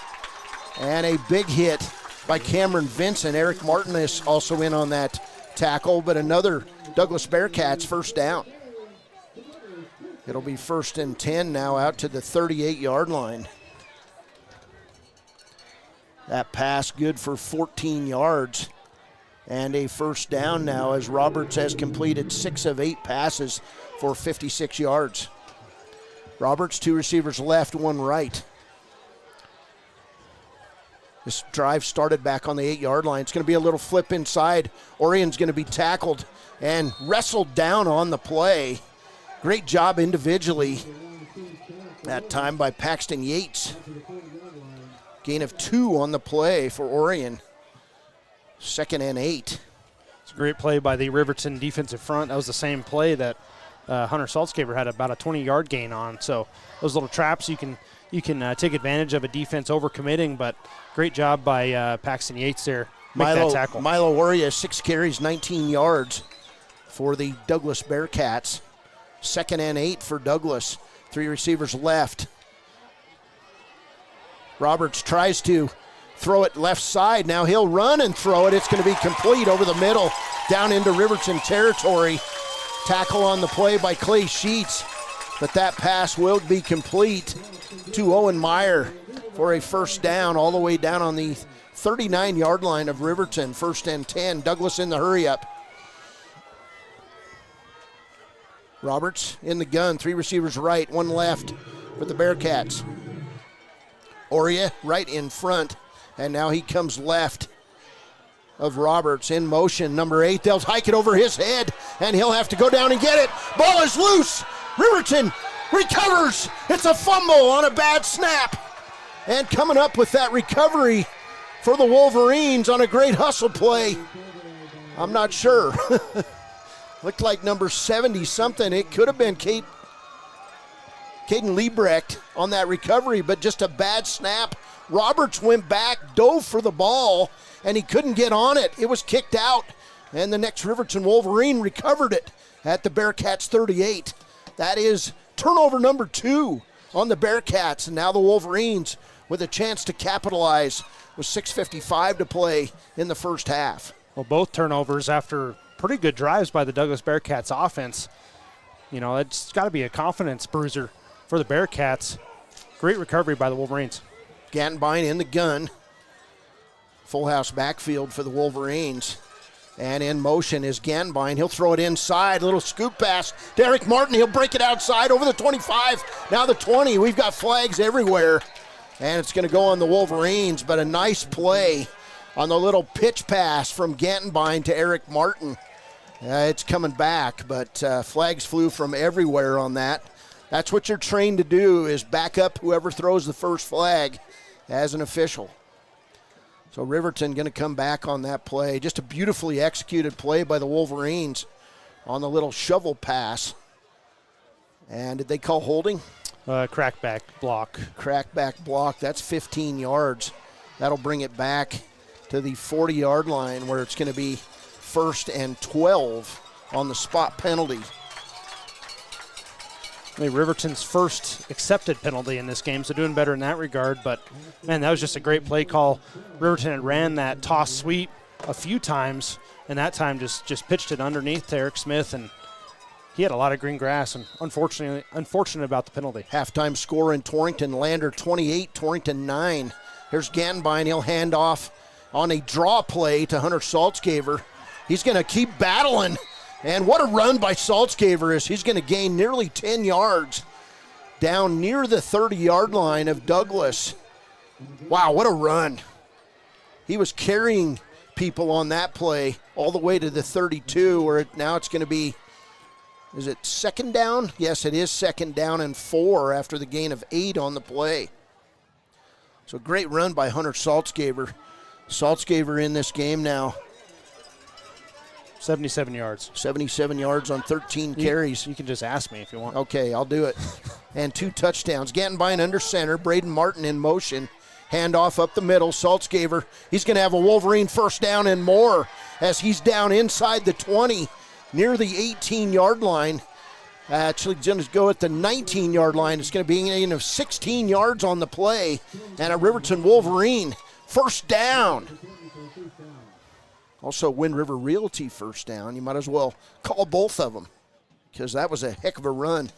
Saltzgaver getting up over 90 yards in this first half. Wolverines just punching Douglas in the mouth here, trying to take advantage of the second turnover of the game on the Bearcats. There's Gantenbein under center. Heavy left formation. Saltzgaver tries to break it outside.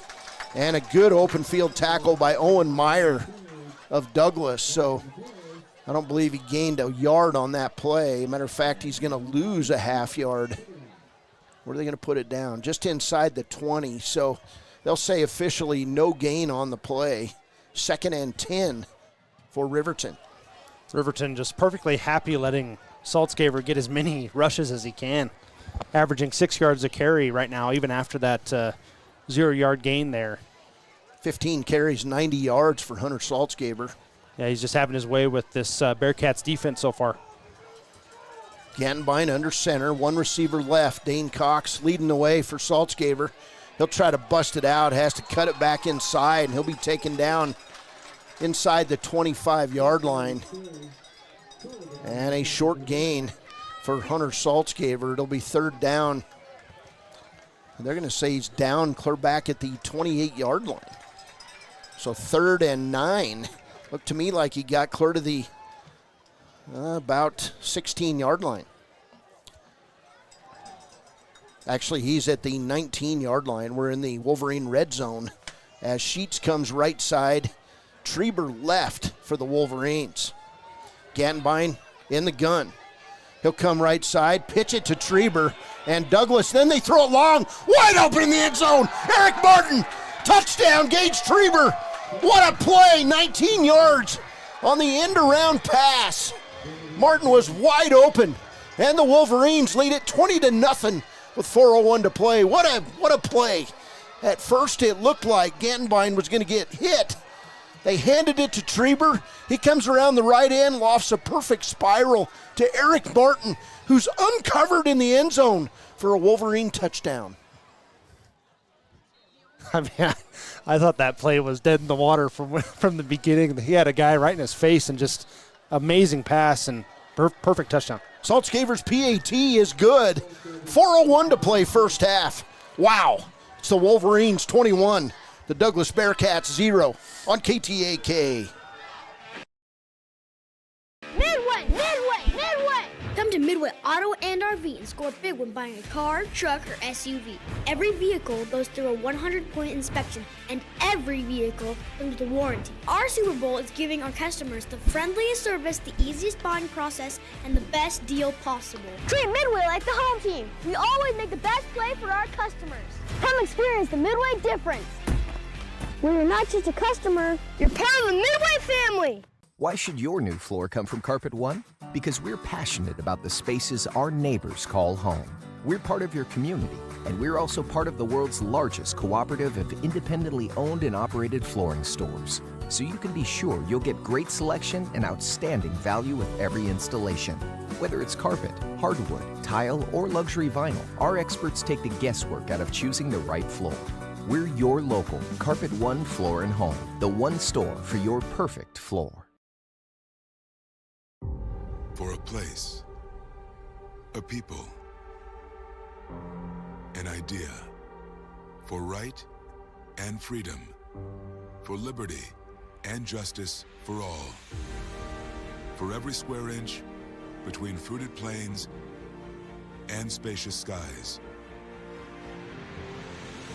Marines fight to win. See all the battles Marines fight to win at marines.com. My apologies, that was a pass. Gantenbein hands off to Gage Treber. Treber hits Eric Smith on a 19-yard touchdown. Hunter Saltzgaver set to kick it off for the Wolverines. 4:01 to play. He'll kick it deep, and it's going to go through the end zone for a touchback. And we got another flag on the play. Who's mixing it up this time? Is it Camden Irvin again? Indeed, it was. It was. Camden Irvin, he's enjoying his special teams play tonight. And you're right, they may want to put him on the other side because he is jacked, the young sophomore. It is number 2, Ryland Van Doren, and Camden Irvin. So a senior for Douglas and a sophomore for Riverton. And they're going to move it back on Douglas. They're going to give holding on Douglas, and boy, I'll tell you, Camden Irvin is serving notice that he is a special team star for the Wolverines. Yeah, he's accounted for losses of 9 and 10 yards on the last 2 kickoffs. 3 penalties now on Douglas for 24 yards, and a 1st and 10 for the Bearcats. 4:01 to play first half on their own 10. Wolverines leading at 21-0 here in Douglas. Roberts going to have to drop to pass. He's got 2 receivers right side and dropping the ball and intercepting it. Oh, my gosh, they're going to say incomplete. But, wow, Braden Martin nearly came up with the 3rd turnover of the first half on Douglas.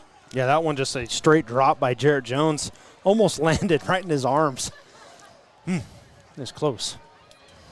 Starting to cool off here a little. It was 75 degrees at kickoff on the final weekend of September. Of course, the Wyoming Cowboys with a bye tomorrow. They'll come back and open Mountain West play. Here's Roberts. He'll drop to pass. He's going to throw it deep across the middle, and it's going to be complete out near midfield. That rainbow pass complete to Owen Meyer. Clear out to the 46-yard line. It'll be a 1st down and 10 for Douglas at the 47-yard line. So big gain by Douglas, and you don't want to count out the Bearcats because they know how to play football here in Converse County. 1st and 10 at the Douglas 47. Roberts going to take off right side. He's going to get out in the open, and he's going to be tackled. Actually tried to jump over Eric Smith, and then right there was Peyton Larson. It'll be a 1st down for Douglas. Quickly down on the 34 of Riverton. You just can't let up against Douglas. 3 receivers left, 1 right for the Bearcats. 1st and 10 at the Riverton 34. 3:28 to play first half. Roberts going to throw it deep over the middle, and it's going to be out of bounds and incomplete. Douglas fans wanted a penalty, and there was nothing. Let the whining begin here in Converse County. 2nd and 10. Looked like I'm looking at a little 4-inch by 8-inch screen here, but it looked like a lot of hand fighting and just good positioning by Eric Smith on Jarrett Jones. Yeah, good coverage by the senior. Well, that's what you need after 2 big plays for Douglas. You need 1 positive play for this defense, and then you need to make your stand here. 2nd and 10 at the 34 of Riverton. Roberts in the gun, 3 receivers left, 1 right. In motion is one of those receivers, and we're going to get a penalty, and it's going to be a timeout called on the play. Nope, a flag thrown, and that'll move Douglas back. Dead ball. False start on the Bearcats. Last time the Bearcats false started on a play, Riverton had 3 negative plays and a strip sack. So 4 penalties on Douglas for 29 yards in this first half. 2nd and 15 for the Bearcats at the 39 of Riverton. Bearcats can get a first down at the 24 of the Wolverines. Roberts throws a nice pass. 2nd and 15. He's in the gun. Looking left. He'll throw deep over the middle, and it's going to be knocked away. Clay Sheets there. Also, Hunter Saltzgaver. Great defense for the Wolverines. Yeah, great defense downfield, but also Caden Arnold on the blitz. Absolutely walloped Colin Roberts there. That pass intended for Hollingsworth. Payson Hollingsworth, 5'11", 147-pound senior for the Bearcats. 3rd and 15 for Douglas. Biggest third down of the game for the Wolverine defense. Can you hold him here? Roberts going to come left side. We're going to get another penalty. False start on Douglas. Left tackle is jumping early. He holds his hands up. I can't believe it, but the Douglas Bearcats moving back again. So it'll be 3rd and 20 now at the 44-yard line. 3rd and 20. Big play for the Wolverine defense. Yeah, can't give them a first down here.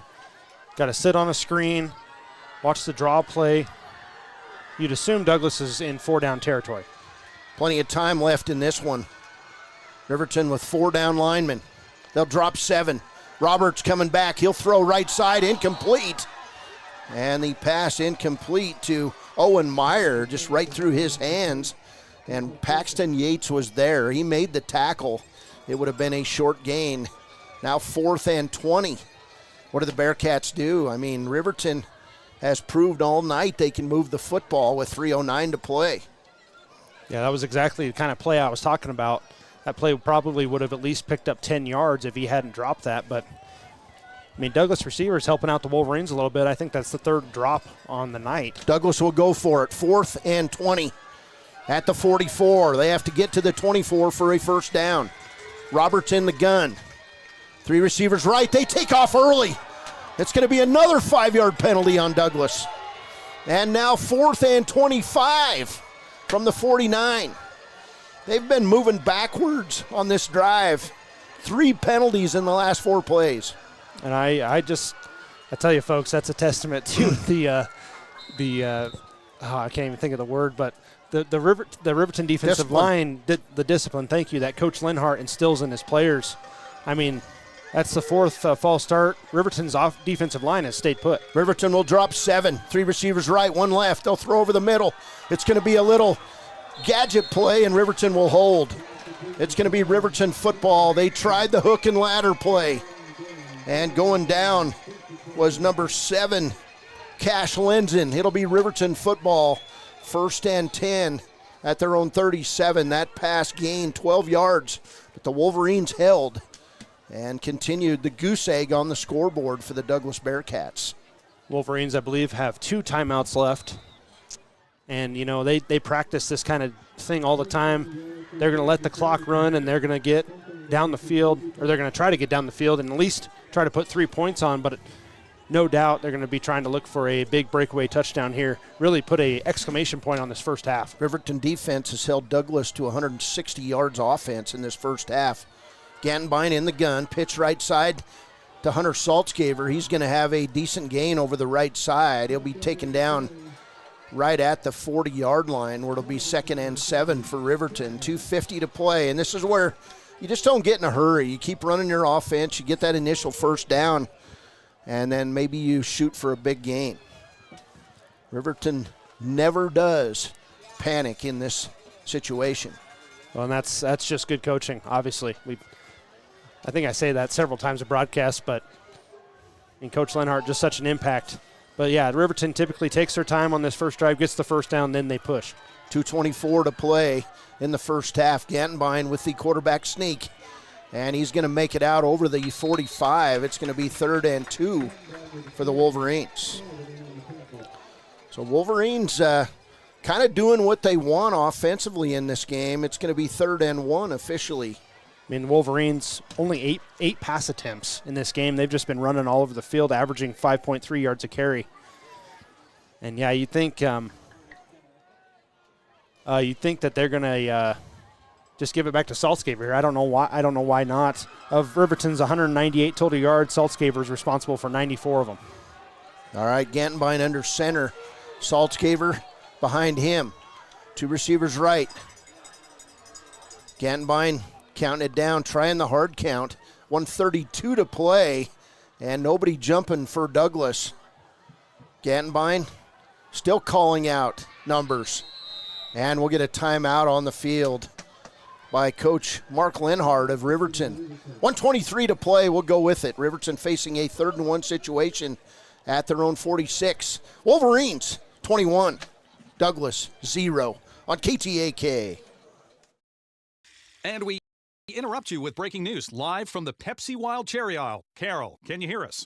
Steve, I've never seen anything like this. The bold, refreshing, and bursting with cherry deliciousness of Pepsi Wild Cherry is, well, let's just say everyone is getting wild. Getting wild? That's right, Steve. There's dancing, binge-watching, and is that a slip and slide? They're really putting the wild in Pepsi Wild Cherry, and this on-the-scene reporter can't wait to pop, lock, and drop it. Pepsi Wild Cherry. Go ahead. Get wild. A proud sponsor of this broadcast is Bailey Enterprises. For over 50 years, Bailey has become the name you can trust. With Pit Stop Travel Centers, you can fuel up and stock up on trip snacks at locations all over Fremont County. You can also put your trust in Bailey Tire and Auto for service to keep handy for those times when your luck runs out on the road. Refresh at the Speedway Cafe with a dine-in meal or a round of carry-out with a variety of specials to keep you going. Go with Bailey. Welcome back. Riverton 3rd and 1 at the Riverton 46-yard line. 1:23 to play first half. Gantenbein under center. He'll drop to pass, and he'll take off right side. He's going to throw it deep, and it's going to be incomplete. So it'll be interesting. Does Riverton go for it here on 4th down? I believe they will, and why not? Kind of surprised by that play call. You'd think you'd give it to Saltzgaber there, just let him pick up the first down, but I'm sure Linhardt was probably setting up a play there. He could be. For next half. Gage Streber's going to come on and punt it away as Douglas runs on their special teams with 1:18 to play. First punt of the game. Douglas right now 2 turnovers and a turnover on downs in their 3 offensive drives. We'll get a timeout on the field as Riverton going to take the time with 1:18 to play after Douglas hustles on the field. Now do you go for it on 4th down? We'll see when we come back. It's Riverton 21, Douglas 0 on KTAK.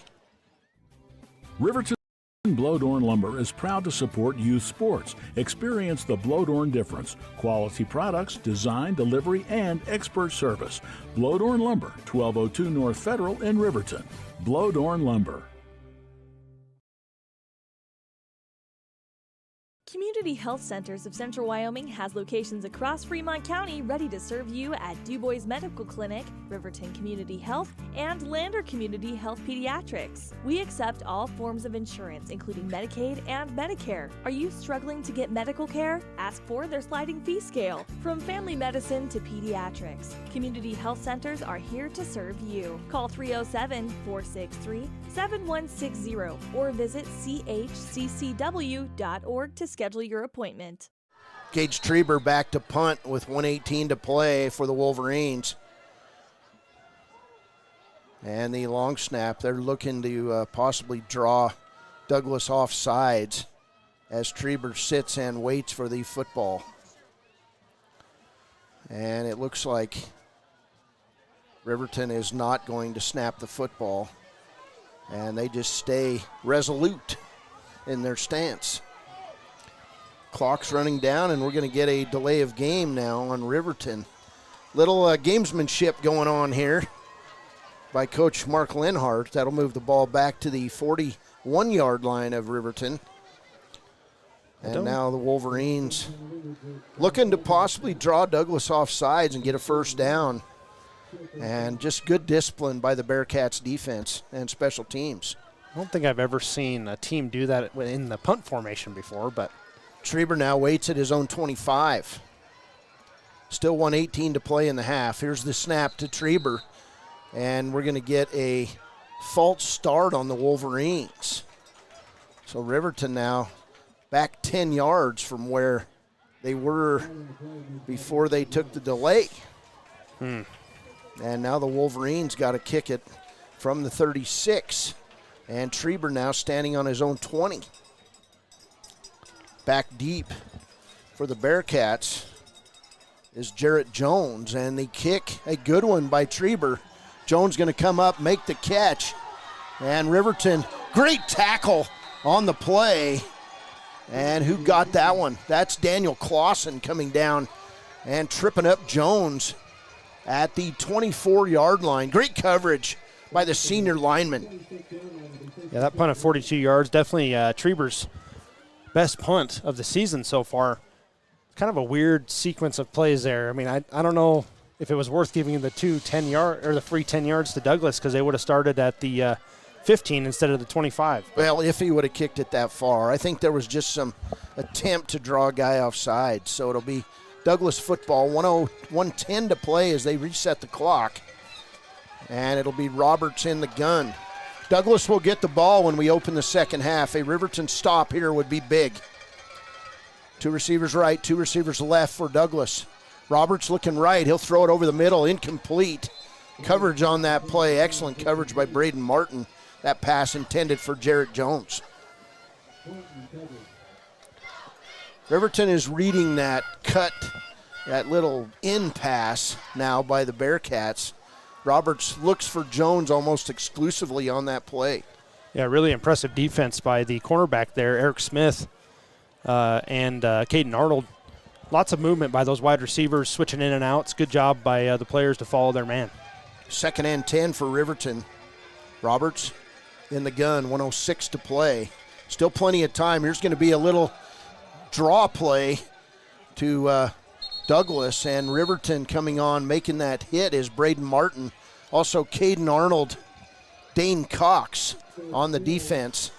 Gain of 5 on the play. It'll be 3rd and 5 with 48 seconds and counting. Roberts now in the gun. Douglas wants to get a first down. They don't want to be forced into 4th down and long, and that's the problem right now for the Bearcats offense. High snap over the middle. It's going to be complete. It will be a Douglas first down to Landon Martinez, a junior wide receiver for the Bearcats. 30 seconds to play. Clock will rewind here when they get the sticks reset. Now we're inside 26 seconds to play. 1st and 10 for the Bearcats at their own 42. Roberts going to roll right side. It's going to be a go route, and it's going to be Martinez again. He will be wrestled down in bounds with 14 seconds to play and a timeout taken by the Douglas Bearcats. So timeout, and we'll go with it. 1st and 10 for Douglas at the Riverton 48 when we come back. 14 seconds to play in the first half. The Wolverines lead at 21-0 over the Douglas Bearcats. At Central Wyoming College, offering 2- and 4-year degree programs in a variety of fields, Central Wyoming College is transforming lives and strengthening communities through learning, leadership, and connection.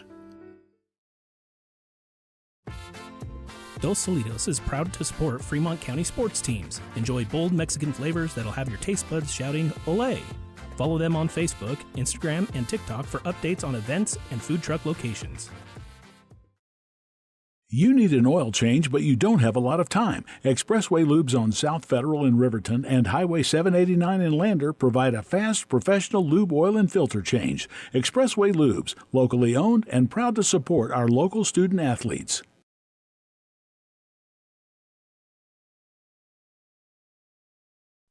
Men have a way of doing things.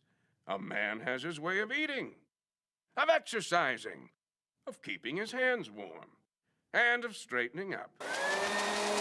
So, when a man faces a serious life problem like divorce, depression, or suicidal thoughts, shouldn't a man have a way to deal with that too? Well, now he does. I'm Dr. Rich Mahogany. Visit me at mantherapy.org. Welcome back. Douglas football. 1st and 10 at the 47 of Riverton. Roberts going to get out of the pack. He's going to run out of bounds at the 42-yard line with 8 seconds to play. Douglas is going to have one play to throw it up. That's going to be a gain on the play of 4 yards for Colin Roberts to the 43 of Riverton. Those last 2 plays before the timeout took Douglas 50 seconds. And they had 3 timeouts at the time. And then also a great tackle by Braden Martin right before the timeout, keeping him in bounds, forcing Douglas to use a timeout. So right now, don't let anybody behind you. That's the goal of the Riverton defense. 3 left, 1 right. Roberts is going to be sacked to end this first half. Great job on the play by the Wolverines. That'll end the first half. That tackle. Called timeout. Oh, they got a timeout with 1 second to play. Tackle on that play by Trevor Eckhart. And the Riverton Wolverine defensive line has won the battle in this first half. Still have a half to play. It's going to be 3rd and long. 3rd and 16 for Douglas. What kind of trick play does the Bearcats have in them here when we come back from this timeout? 21-0. We did get a score in from Torrington. Let's see. While you pull that up, that's the 4th sack for this Riverton defense. They're just absolutely dominating the Douglas offensive line. 3rd quarter score in from Torrington. It's Lander 35, Torrington 9. So 3rd and 16 for the Bearcats. This will be the final play. They put time back on the clock. I'm not sure how they do that, but there's 2.8 seconds to play in the first half. Roberts in the gun, 5 receivers set, 3 left, 2 right. Roberts going to stop. He's going to try to throw it short, and then he'll break it out. They complete it over the middle, and now the Wolverines converge, and they'll take down the Douglas Bearcat. Great defense to end this first half. That was a good gain, but that'll end the first half. Douglas will get the second half kickoff. Halftime score, the Riverton Wolverines 21, Douglas 0. We'll be back with a halftime show brought to you by the U.S. Marine Corps after a break. This is Wolverine football from Converse County on KTAK. With the Laramie County Sheriff's Office. I wanted to remind everyone that no matter how big your kiddo might seem, they should probably still be sitting in a booster seat. My son, Sylvester Grove, 9 years old, still sits in a booster seat in my vehicle. I've responded to far too many crashes where there have been kids not buckled up and have seen the worst. Buckle up for life, Wyoming.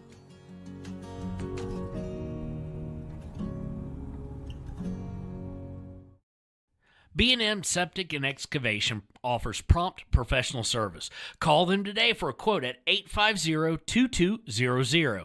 They serve far and wide across Fremont County and deep. B&M Septic and Excavation is proud to support Fremont County sports. Visit Lander Gambles to make your home feel like new. They will beat any competitor's price. Stop by to speak to one of the sales agents or visit LanderGambles.com. Lander Gambles will help you find the perfect product that fits your budget and lifestyle. Lander Gambles, 420 Main Street, Lander, Wyoming. Clogged drains? Top Priority Drain Cleaning's got you. Fair prices, top service, and a lowest price guaranteed. Show any past price, and they'll beat it by 5%. Call Top Priority now at 307-709-CLOG. They would like to wish all the Fremont County teams good luck this year. Your car or truck is an investment. When it needs repairs, you need someone you can trust to do the job right. Take it to Gunner's Automotive. They repair all makes and models of cars and trucks, from oil changes to brakes, tires, and more. Gunner's Automotive, 856-2288. Your tax pros at 219 East Main Street in Riverton, Wyoming can handle all your tax needs. Whatever your situation, we know what to do. Call 307-856-2256 today to schedule an appointment. H&R Block is open Monday through Friday, 9 a.m. to 3 p.m. Stay at the newly renovated Hampton Inn & Suites Riverton, proud sponsor of all sports teams, home and away. Experience the perfect blend of comfort and convenience with Hampton's top-notch amenities, including a free hot breakfast, complimentary dinner and drinks Monday through Thursday evenings, a sweet shop for snacks and essentials, a pet-friendly environment and an indoor hot tub pool, and a fitness center to keep up with your workout routine. We've got everything you need for an exceptional stay. Reserve your stay now on our website, Hampton Inn & Suites Riverton, where comfort meets convenience. Discover Thermopoulos is proud to stand with our Bobcats. From local attractions to hometown pride, there's always something to cheer about here. Discover Thermopoulos, celebrating our community and rooting for the Bobcats all season long.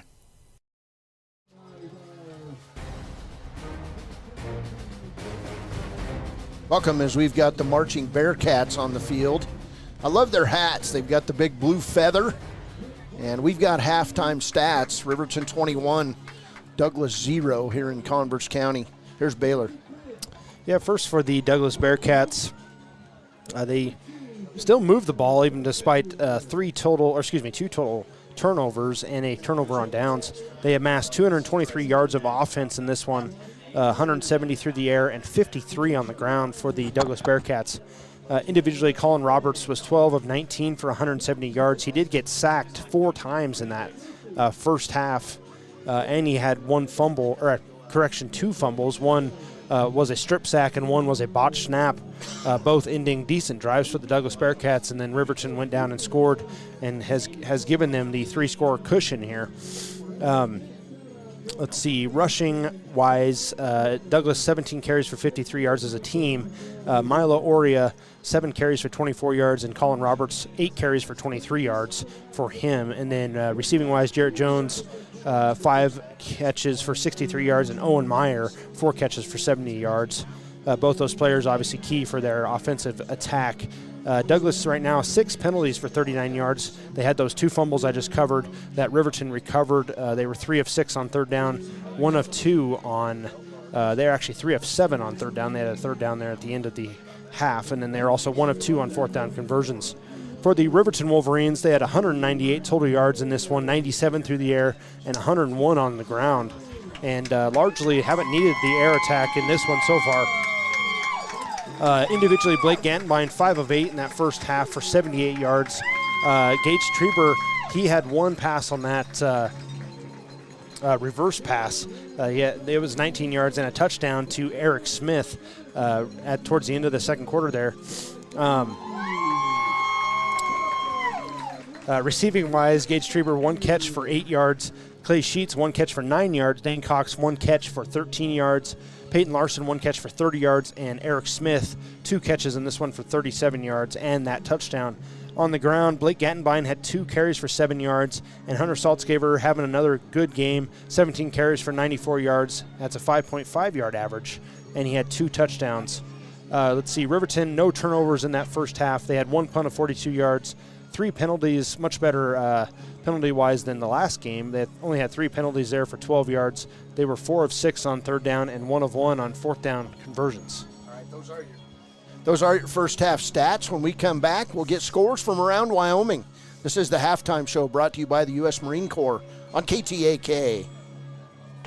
More than 40 years, Porter's Mountain View Supply has been serving central Wyoming with top brand name spas, stoves, fireplaces, and outdoor grills. with 2 locations in Riverton and Casper Plus financing available for your purchase. Porter's offers expert advice, quality products, and service along with maintenance. Porter's, your local spa, stove and fireplace provider in Riverton at the corner of Sunset and North Federal.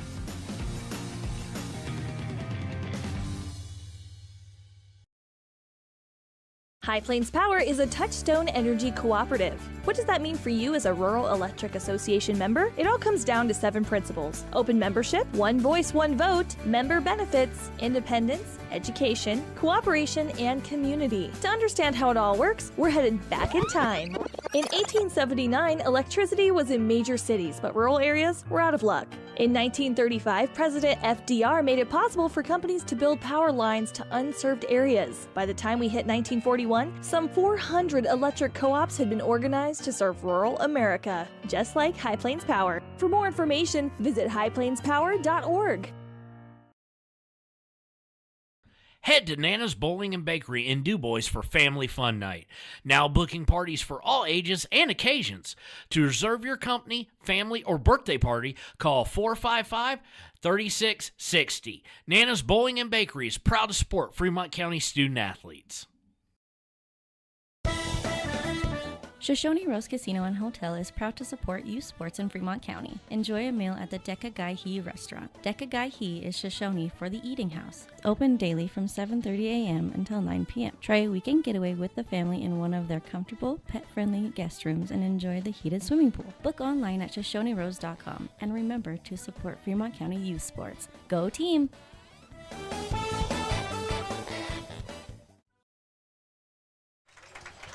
Welcome back as the D is lit up here on the hill above Bearcat Stadium. The Douglas Bearcats marching band is getting ready for the halftime performance. And more importantly, the Riverton Wolverines lead the Bearcats 21-0 at the end of the first half. Here's Baylor Beers with scores from around Wyoming. Yeah, I don't have a ton here, but report what I have. Starting last night, Wind River defeated Wyoming Indian in Class 1A 9-man. That was score 54-0. Cougars had 450 yards of offense, 381 rushing yards in that game. Apparently that was the only game last night, so that was kind of a cool deal for those kids. In Class 4A today, number 1 Sheridan leads Kelly Walsh 31-6. Cheyenne East is beating Natrona County 10-7. That is probably a good game, I would guess. Campbell County 23 over Laramie. Laramie has 13 points. Thunder Basin is tied with Cheyenne Central right now, 21 all. And Rock Springs is beating Cheyenne South 32-0. Let's see. Lander is beating Torrington right now in the third quarter, 35-9. That's the only 3A score we have, but Rollins is at Buffalo tonight. Jackson's at Star Valley, and Powell's at Cody. So kind of a rivalry night there for the 3A West side of things. Class 2A, Bighorn defeated Burns today 59-0. Worland beat Lyman 7-0. And then Mountain View is at Kimmer. Moorcroft's at Sundance. Newcastle's at Tongue River. Lovell and Thermopoulos apparently both ranked number 3 in 2A. That one we knew was going to be an exciting game. Thermopoulos leads it right now at halftime, 14-12 at home. Elsewhere in 2A, Cokeville is at Pinedale. Wheatland is at Glenrock tonight. Class 1A 9-man, Big Piney defeated Rocky Mountain 30-28. That was a number 3 Big Piney versus number 4 Rocky Mountain. Obviously a fun game to be at if you were there, if you were lucky enough to be in Lovell, or Cali, I guess, tonight. Pine Bluffs took on Saratoga. Wright was at Lingle Fort Laramie. In the second half, Lusk is beating Southeast 44-14. And then Shoshone is at Grable tonight in Class 1A 9-man. In Class 1A 6-man, Burlington almost puts up a 3-digit score. They beat Hewlett 99-40. That's just a typical 6-man score for football. Little Snake River beat Farson Eden 56-6. Riverside beat Casey 58-6. That game was actually called in the third quarter. And then Midwest is playing at Guernsey Sunrise, but apparently that game does not count. So don't know why that is. No explanation given. Tomorrow, kind of interestingly, we have a 3A game on a Saturday morning. Evanston's at Green River at 11 a.m. tomorrow. It's kind of a interesting thing, but I guess rivalry game probably, maybe homecoming for Green River. And then Class 1A 6-man games tomorrow. Casper Christian's at Encampment. Hannah Elk Mountain is at DuBois. That one's at 2 p.m. tomorrow. And then Matitsi is at 10 Sleep at 2 p.m. So those are your scores from around Wyoming. We'll continue to update games of importance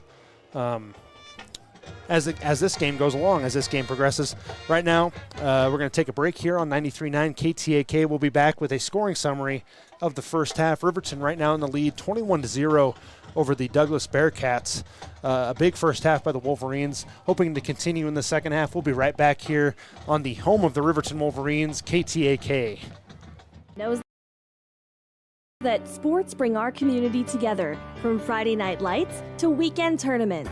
They're proud to cheer on our local athletes and support the teams that give us so much to root for.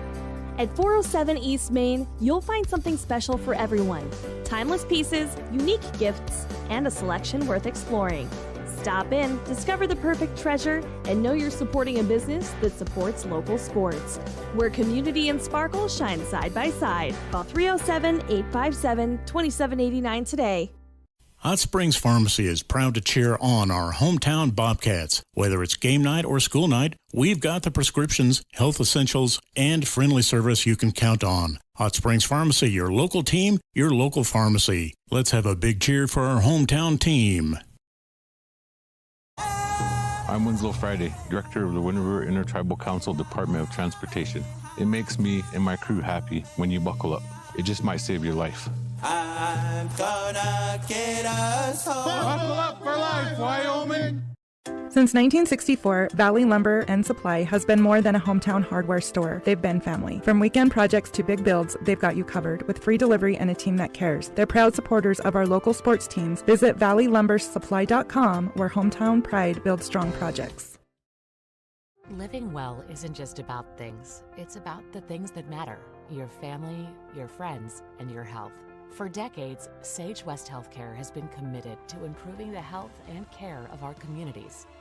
Today, we're investing more in our communities, in our people, in advanced medical technologies, and in specialized facilities, so access to better care is close to you and the things that matter most.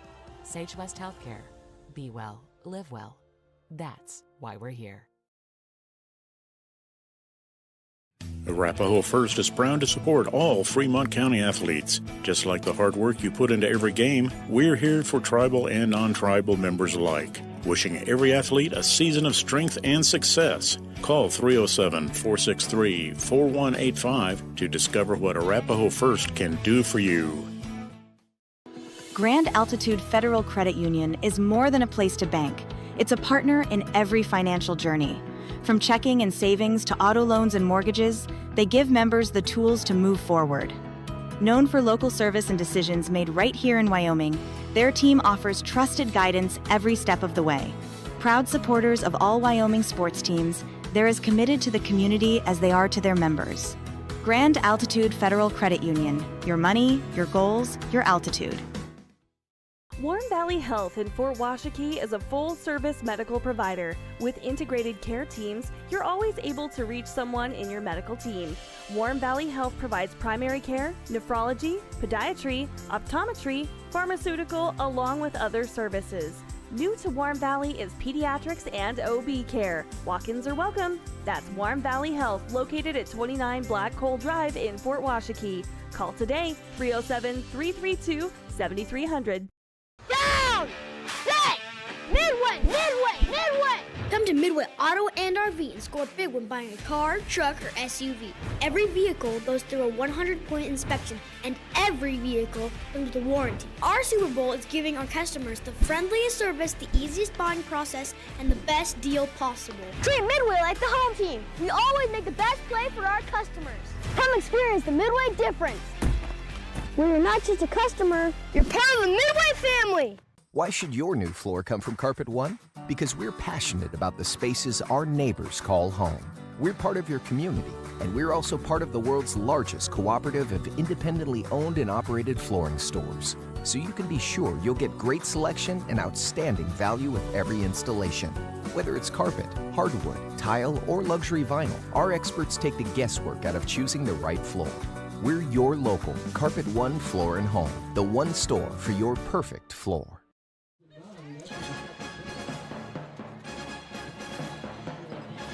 Welcome back to the U.S. Marine Corps halftime show. Cody Beers, Baylor Bears here. Scoring for Riverton would start out early in the first quarter on the opening drive of the game as Hunter Saltzgaber capped off a big drive by Riverton with a 2-yard touchdown run with 9:43 to play in the first. Saltzgaber's PAT made it 7-0.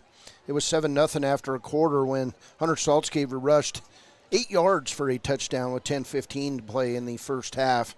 It was 14-0 Riverton. That drive started on a fumble recovery, I believe.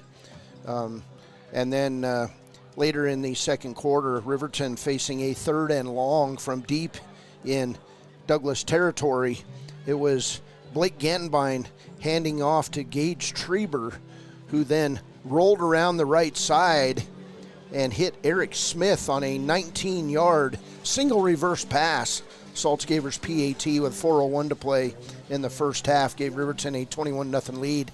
And then it was Riverton with back-to-back defensive stops on Douglas down the stretch. The final stop was stopped at the 25-yard line of Riverton after Douglas had completed a decent pass.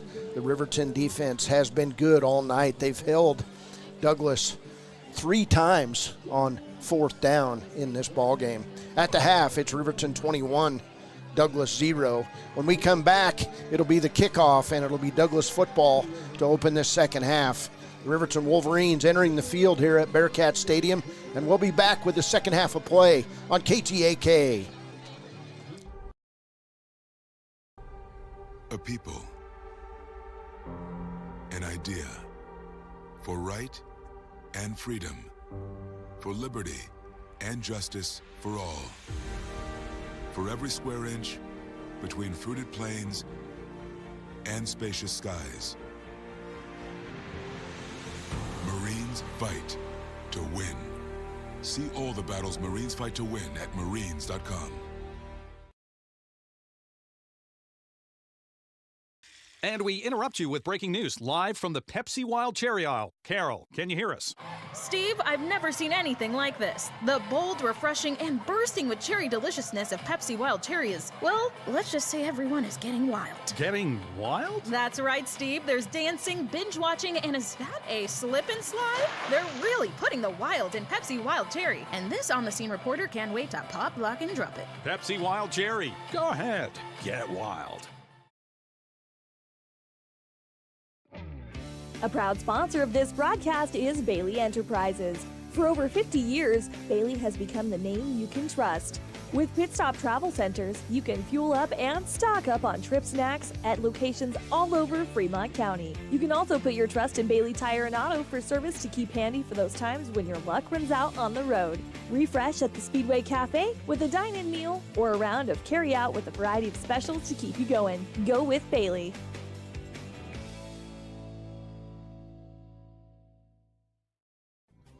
Riverton Bloedorn Lumber is proud to support youth sports. Experience the Bloedorn difference. Quality products, design, delivery, and expert service. Bloedorn Lumber, 1202 North Federal in Riverton. Bloedorn Lumber.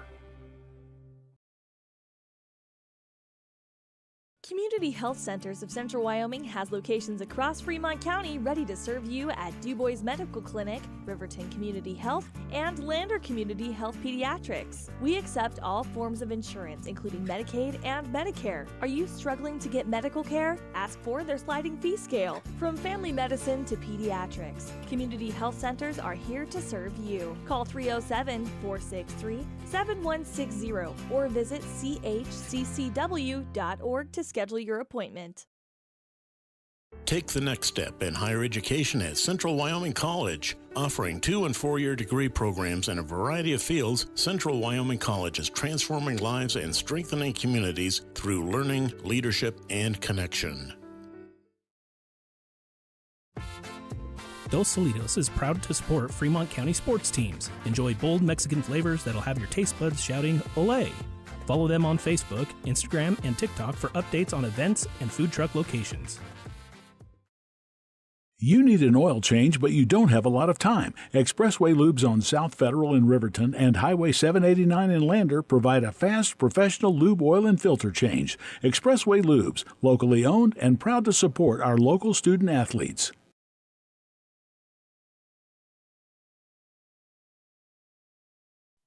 Men have a way of doing things.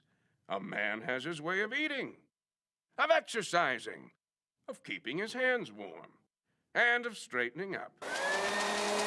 So, when a man faces a serious life problem like divorce, depression, or suicidal thoughts, shouldn't a man have a way to deal with that too? Well, now he does. I'm Dr. Rich Mahogany. Visit me at mantherapy.org. Welcome back as we get ready for the halftime kickoff. Baylor, keys to the second half for the Wolverines. Well, you have a 21-point lead here, but you can't count the the Douglas Bearcats out of this one, and you certainly can't take your foot off the gas if you're Riverton. You got to make smart plays, make smart decisions, and then if you're Coach Linhardt, call up a good game plan here in the second half. You can run the clock and keep the ball for long periods of time and just continue to tire out this Douglas Bearcats defense. And then on defense, obviously, letting your players go full bore at the quarterback, I think that's important. Got to keep the pressure on and keep Colin Roberts on his back foot. And then also, continue to take advantage of the mistakes. Douglas has given a lot of them in this one. Douglas they're leading the turnover battle. They've got 6 penalties in the ball game and 2 turnovers for the Douglas Bearcats. Riverton has taken advantage of both of those turnovers and scored touchdowns. I'm guessing there might have been some heated conversation in the Bearcats locker room. Big crowd out here tonight, and it's the Wolverines' goal to send that crowd home early tonight. So the Wolverines can't afford a letdown in this one. Bearcats are too good. And you've got to come out. You've got to get some drives put together. You need a defensive stop to open this second half. And that is our keys to the second half. And, of course, if you're Douglas, you've got to figure out a way to put in a drive. This Riverton defense has been outstanding tonight, the best they've played all season. Maybe not put together a drive. I mean, they've moved the ball, but also maybe finish a drive if you're them, but obviously not something we want as Riverton fans, but. All right, so Riverton will line it up. They'll kick it away from their own 40, and in this half they'll be going straight to the east toward the Nebraska border as we get ready to roll. Hunter Saltzgaver will kick it off, and back deep are Hollingshead and Cash Linzen. Saltzgaver's kick will go deep. It's going to go into the end zone and out of the back. And what a weapon that is. It'll be 1st and 10 for Douglas at their own 20. Of note as well, no penalty flags on that kickoff there. Douglas has started at their 10-yard line and 9-yard line after penalties on 2 different kickoffs. So they're starting on the 20-yard line on this drive. I think that might be their best starting field position of the game. 1st and 10 for Douglas on their own 20. Colin Roberts in the gun. He's got a running back off his left side. He'll get the handoff, and quickly Riverton on him and tackled. It's going to be Paxton Yates with the tackle, also assisted on the play by Braden Martin. And it'll be 2nd and 10 for Douglas. You got to think they're going to keep Riverton's defense honest, and we'll see if they try to break it outside. One thing we haven't seen out of Douglas is a run to the outside. They've been running inside the tackles all night. So Roberts coming under center. He's got a 2-back set in the backfield, 2 receivers left, 1 right. Roberts hands it off left side. Riverton's going to eat it up. The Riverton defense, Caden Liebrecht in on that one. Also, Paxton Yates for the Wolverines, and that'll be a big loss on the play all the way back to this 17-yard line, where it'll be 3rd and 13. That is the Wolverines' 8th negative play on the defensive side of the ball. So causing both sacks and tackles for loss against this Bearcats team. That's just hard to overcome. 4 receivers set for Douglas. 2 right, 2 left. Roberts in the guns. 3rd and 13. Wolverines getting a rush. Pass over the middle. Incomplete. That pass incomplete. Intended for Jarrett Jones on the play, and it'll be 4th and long for Douglas. They have not punted tonight. We'll see if they decide to let it go. The punter is the quarterback, Colin Roberts, so you've got to stay home and cover the interior of this line and have good coverage on the 2 receivers, 1 each side. Bad snap. Roberts will get the punt off. It's a boomer and a fair catch trying to be called by Clay Sheets, and it's going to be fair catch interference on Douglas. Another mistake as Jarrett Jones got right in Clay Sheets' face. Sheets was calling in plenty of time for a fair catch, and I believe that's a 15-yard penalty. It is in college. Yeah, that 3rd down incompletion, big thanks to the defensive line of Riverton. They had 2 guys right in Colin Roberts' face there. And because, let's see, Jarrett Jones, he was wide open right in the middle and caused that low pass. So the officials all getting together and huddling. We'll see if they decide to wave off the flag. There's a big conference going on out there. It didn't look like the Bearcats player touched Clay Sheets, but Clay Sheets couldn't have caught that ball. He couldn't have caught the ball, no. The Jarrett Jones was right in his face. So still talking it over. This is when you play the concentration music, Baylor. Yeah, I wish we had it. Too bad we don't have it. Fortunately, don't have the license to that one. Wish our GM would get on that. If he's listening in. No. 10:35 to play 3rd quarter. And we'll see the call here from the referee. They're still talking it over. Looks like they're going to put the ball, and they do make the call. How far does the ball go? That's the question. It's a 15-yard penalty all the way to the Douglas 40. So big penalty on the Bearcats for fair catch interference. That'll be 1st and 10 for Riverton at the Douglas 40. I thought the penalty ended the game because the ref was bringing the Douglas ball to the sideline. Didn't realize he had already switched the ball. 1st down for Riverton. Gantenbein under center. He'll hand off straight up the middle. Saltzgaver, he's going to have a big run. It's going to be a 12-yard gain and a Riverton Wind River Realty 1st down. All the way down at the 28. This Riverton team right now has all the mo. That's momentum. All the mo. I like that. Listeners out there. Is that a boomer term or? Mo. Momentum, baby. 1st and 10 for the Wolverines at the 28 of Douglas. Gantenbein under center. He'll hand it off again to Gantenbein, or to Saltzgaver. He'll have a short gain. Officially, now we're going to get a flag thrown in from the left side as a Douglas Bearcat tied up a Wolverine offensive lineman. Looked like the Wolverine was trying to get out of the way, and now they're having another call. We'll see what this penalty is. Yeah, and it looked like Dane Cox was the, victim of that penalty. We'll see. Looks like it took his breath away, whatever it was. Flag right at the 28 of Douglas. Once again, great moment for Jeopardy music. I don't know if I've seen so many conferences by refs. I mean, I'm not sure what you have to talk over at this point, but somebody saw something, and it could be another big penalty. Just want to point out to everybody here in Douglas, we've got a 2.5-hour drive home when this game finally ends. And right now, the clock is not moving. 9:59 to play in the 3rd. Dead ball, personal foul on Douglas. Wow, that's going to move the ball down into the red zone.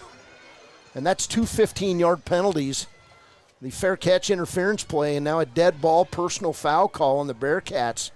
And I don't know that I've seen this out of a Douglas team ever.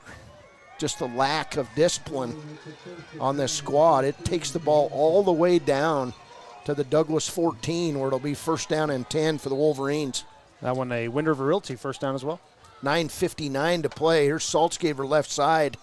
He's not going to have anywhere to go, and for the first time all night, Hunter Saltzgaver will lose yards. Another flag on the play, too. That's probably going to be on Riverton, I'm guessing. Who knows? It is holding on Riverton. That'll move the Wolverines back. That was a quick call. Now he's going to come over and talk to the coach. This game is dragging to a halt after the 10-yard penalty. I think that defensive or that offensive hold was on number 77. First time I've heard it all year, Caden Liebrecht. So first and 20 for Riverton. They can get a first down at the Douglas 5.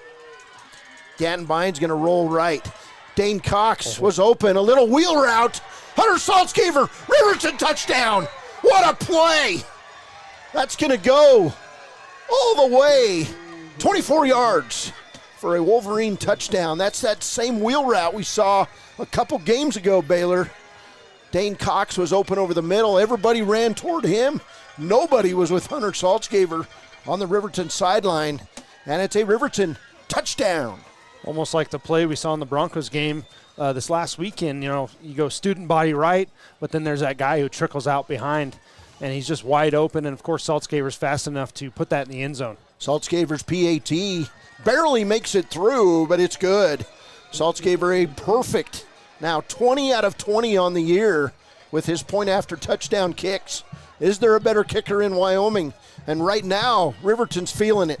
It's the Wolverines 28, Douglas 0. We'll be back on KTAK. Grove with the Laramie County Sheriff's Office. I wanted to remind everyone that no matter how big your kiddo might seem, they should probably still be sitting in a booster seat. My son, Sylvester Grove, 9 years old, still sits in a booster seat in my vehicle. I've responded to far too many crashes where there have been kids not buckled up and have seen the worst. Buckle up for life, Wyoming.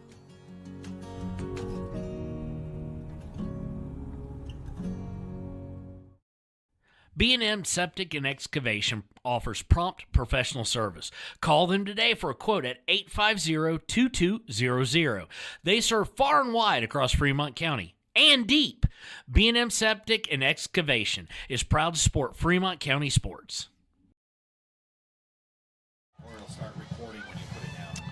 Welcome back as Riverton lines up to kick the ball away. It was a 24-yard pass from Blake Gantenbein to Hunter Saltzgaver. Saltzgaver's going to kick it down deep. It's going to be a return. That's Hollingshead on the return, and a big hit by the Riverton defense. Caden Arnold in on that hit. Also Camden Heil for the Wolverines, and it'll be first down for Douglas.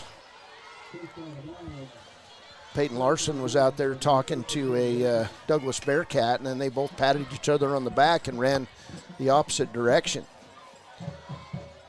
Not sure what that was about, but first and 10 for Douglas at their own 25. This game certainly getting emotional, I should say. Important for Riverton not to lose their head and not retaliate. Just let Douglas continue to make these mental errors. Riverton has not done that tonight. 3 penalties for 12 yards on the other side. What do we got? 8 for 68 yards against Douglas. Here's the quarterback taking off and running, and Riverton has it sniffed out really well. And there's a late block again as Riverton blocking to the whistle. They've been taught that by their coach. It was Caden Liebrecht on the tackle. Short gain for Roberts on first down. It'll be 2nd and 9. More importantly, the clock is running. 9:08 to play in the third quarter. Riverton leading 28-0. Might have to camp at Waltman at this rate. 2 receivers left, 2 right. I'm not camping at Waltman. I hate to tell you that. Here's Roberts. He'll drop the pass. Looking left, looks back right. And ball falls incomplete, and great coverage by Braden Martin, forcing the missed pass as he was waiting in the lane of Jarrett Jones to intercept the ball. This pass over the middle, Riverton made some fine adjustments after that first drive by Douglas when they hit that pass a couple times. Since then, I believe only in garbage time at the end of the first half did they complete a pass over the middle. Third and 9 for Douglas. Roberts in the gun. Looked like somebody took off early. No flag. Pass down deep. Nearly intercepted. Peyton Larson was there. Also, Caden Arnold. Pass is incomplete, and Douglas, I believe, will be forced to punt it away at 4th and 9 at their own 26. Roberts will drop to punt the ball. And going back deep is Clay Sheets to receive the punt. Roberts' kick on the way. It's a high boomer. Sheets back. He'll call the fair catch right at the 30-yard line. Big punt that time. 25 and 43 yards, I believe. 43 yards by Roberts. Good-looking punt by the Douglas Bearcat. Riverton now with the football, leading 28-0. 8:33 to play in the third quarter. I'd like to believe that a lot of those, we've seen Colin Roberts become more inaccurate as the game's gone on. I'd like to think that's because of the pressure the defensive line is getting. I think he's uncomfortable in the pocket right now. Got to keep applying pressure if you're the defensive coordinator for the Wolverines. But also, if you're the offensive coordinator, long drive here, burn up some clock, get some more points. 1st and 10 for Riverton at their own 30. Gantenbein under center. In motion, Clay Sheets. And the handoff back left side to Saltzgaver. He'll break one tackle. He's over the 40 and still going. Big gain by Hunter Saltzgaver. Broke about 4 tackles. He'll be tackled at the Riverton 45, where it'll be a Riverton Wolverine. And Wind River Realty first down. And now for Saltzgaver, 20 carries, 123 yards, and 2 touchdowns. That's 6.2 yards every time he touches a football. He's having a big night. Yeah, I wish I tracked yards after contact because he was hit probably 3 yards behind the line of scrimmage, still turned that into a 15-yard gain. Riverton, no turnovers, only 3 penalties for 12 yards in this game. Great discipline performance. Here's Saltzgaver up the middle again. Running clock, and it'll be a gain of 4 more yards for Hunter Saltzgaver out near the 49. His teammates come over and pick up Hunter. He's got to be feeling it a little bit. He's been hit hard tonight as he makes his way back toward the Riverton huddle. Officially a gain of 3 on the play. 2nd and 7 for the Wolverines. 7:30 and counting to go in the third quarter. Wolverines delivering uppercut after uppercut to this Douglas defense.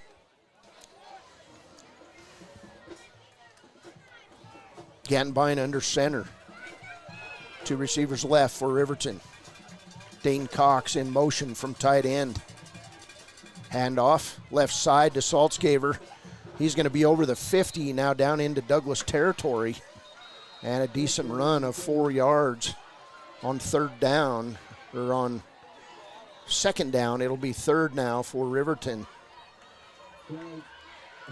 We got a flag thrown on the play. And again, we've got a huddle. These huddles using up more time than we've had in the game as they get together and talk about where they're going to eat after the game, the officiating staff here. Well, at this rate, there's not going to be anywhere open in Douglas to eat. No. Except for the Maverick down the street. We got a personal foul, I believe, called on Riverton. I didn't see it. Dead ball, personal foul. That's going to go on Clay Sheets. Personal foul on the senior. Not sure what the call was, but they spent a bunch of time talking about it. And that's going to move Riverton all the way back to its 37-yard line. Riverton's got to go to Douglas's 45 for a first down. It'll be 2nd and 18. It'll be 2nd down. So 2nd and 18, 6:53 to play in the third quarter. Riverton now with 2 receivers right, 1 left. And Gantenbein will stop And what do we got? I think they didn't wait for him to blow the whistle. There's a little bit of confusion. So, yeah, that's exactly what they called on the play. So they'll restart the play. 2nd and 18 for the Wolverines. Gantenbein will stop. He moves up in the pocket, throws it deep, and it's going to go long over the outstretched arms of Clay Sheets. Incomplete, and that will stop the clock with 6:45 to play in the third. One more step, and Clay Sheets would have scored for the Wolverines. What do we have for stats, total yards on each team, Baylor? Riverton's at 259, Douglas at 221. Riverton 137 on the ground, 5.7 yards per carry averaging, and then 122 through the air right now for the Wolverines. Good night for the Riverton offense so far. Very balanced. And now facing 3rd and 18, Gantenbein with 3 right, 1 left. Receiver-wise, he's empty in the backfield. He'll stop, he'll pass. Nope. Gantenbein will take off running, and that's just Riverton getting what yards it can. We're going to get a flag thrown on the play after Gantenbein is dropped at the Riverton 41. So that could move Riverton back again. Gantenbein comes over to get the call, and I believe that will be the call. It's going to go against Riverton. Yeah, it's in the spot of holding for sure. Another meeting, though. 6:38 to play here. That is the 5th meeting between the officials in the second half, and we're going to keep that stat as we move along toward midnight. Want to thank all of our officiating crews out there. They do a great job. Obviously, we're just giving them a hard time. That Green River game tomorrow, that is Green River Evanston at 11 a.m. The reason they're playing that on a Saturday is because they don't have penalties. refs. Going to go on the defense. That's yeah, okay. Go ahead. No referees. You just started saying it. Sorry. No, they didn't have any refs. So we thank our reffing crews. They do a great job. We're just giving these guys a hard time, but please volunteer to ref. Anyways. It's going to be a penalty on Douglas, which is going to result in a Riverton first down. Yeah, they called that a personal foul targeting penalty on Douglas, and if you're the Douglas faithful, that's a heartbreaking way to give up a long 3rd down conversion. But, of course, Riverton will take it. 83 yards and penalties on 9 penalties for Douglas. Riverton first down. It's a Wind River Realty first down. Handoff, Hunter Saltzgaver, and he'll be tackled after a gain of 4 on the play. That tackle by Brennan Sullivan, 5'8", 214-pound senior for the Bearcats. More importantly, the clock is running now, 6:17 to play in the third quarter, and this is where, when you're playing with a lead, the playbook is wide open, but in your mind as an offensive coordinator, you're probably thinking, we're going to be conservative here and try to get 3rd and short.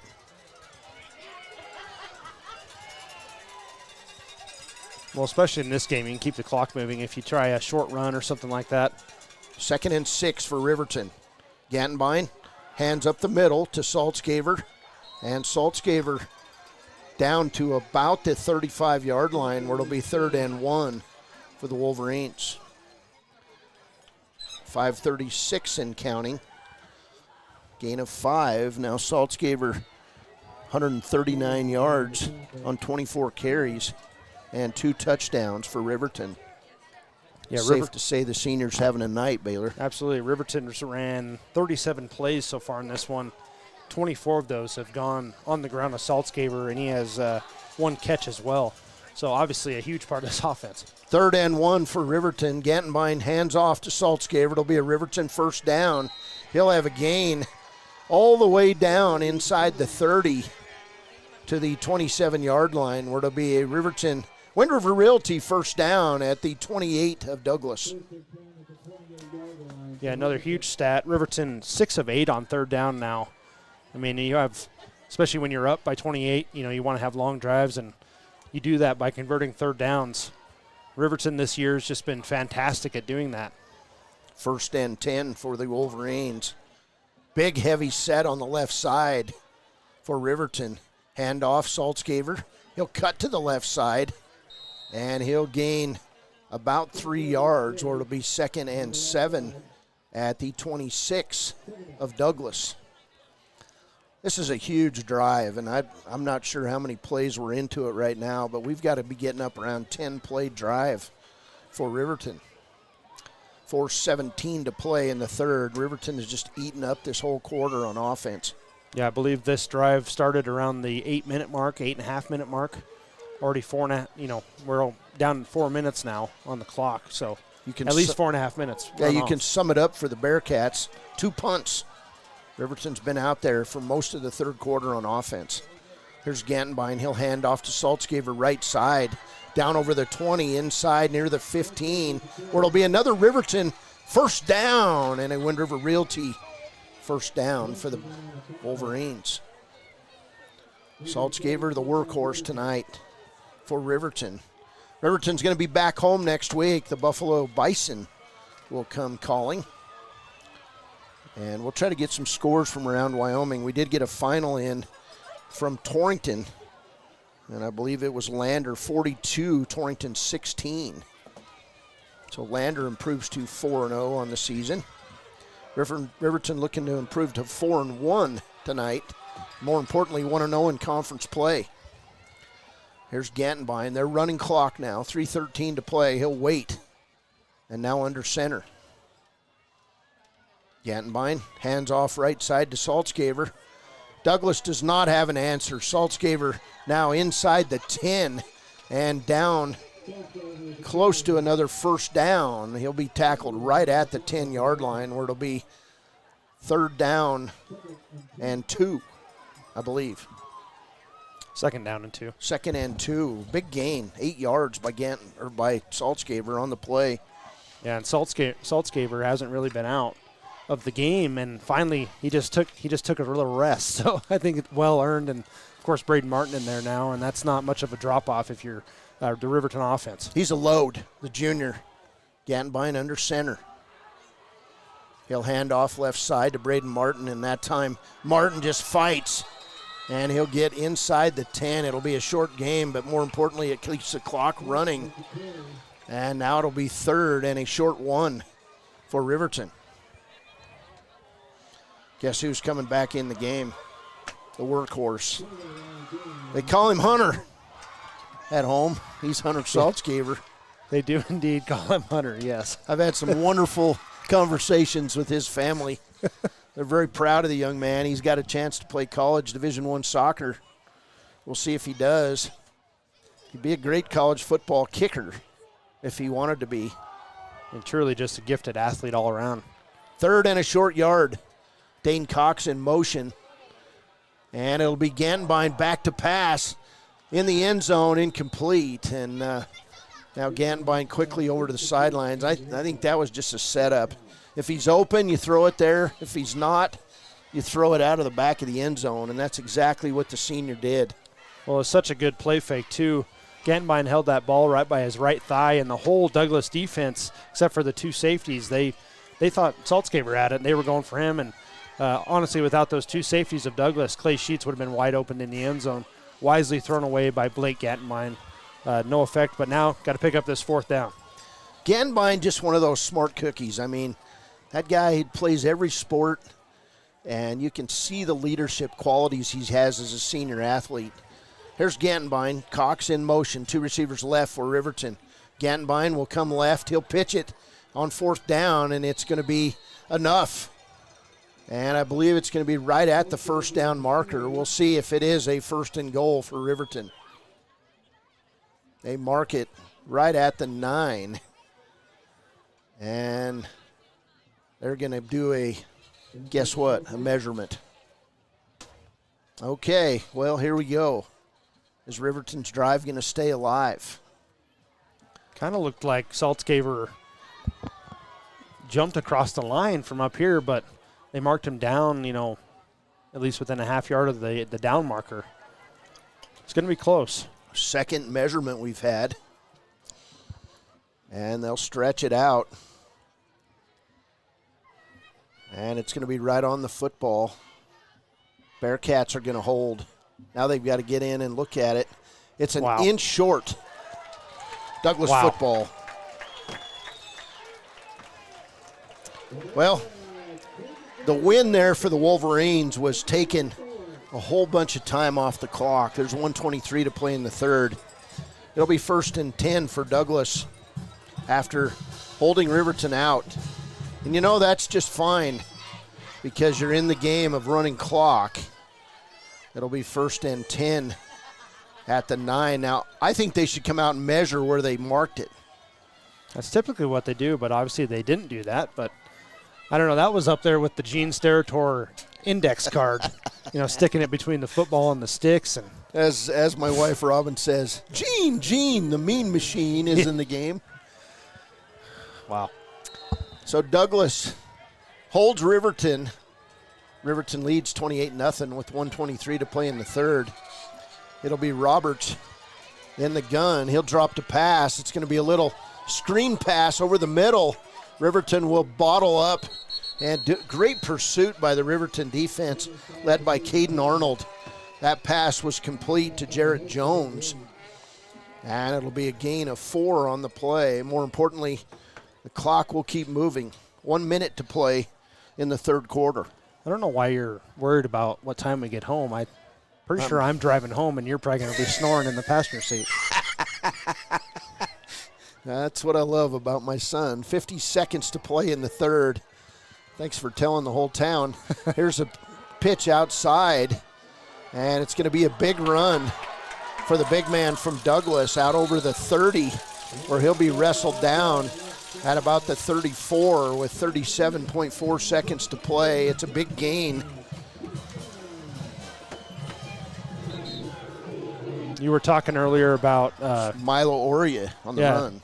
You were talking earlier about no runs outside for the Douglas Bearcats. That was their first run outside, went for 21 yards. Definitely do not want to give Oria a head of steam because he can barrel roll some folks. 5'6", 194 pounds. That's what you call a bowling ball. I believe we do have an injury for Douglas. They are dragging him off by his feet. Oh, my gosh.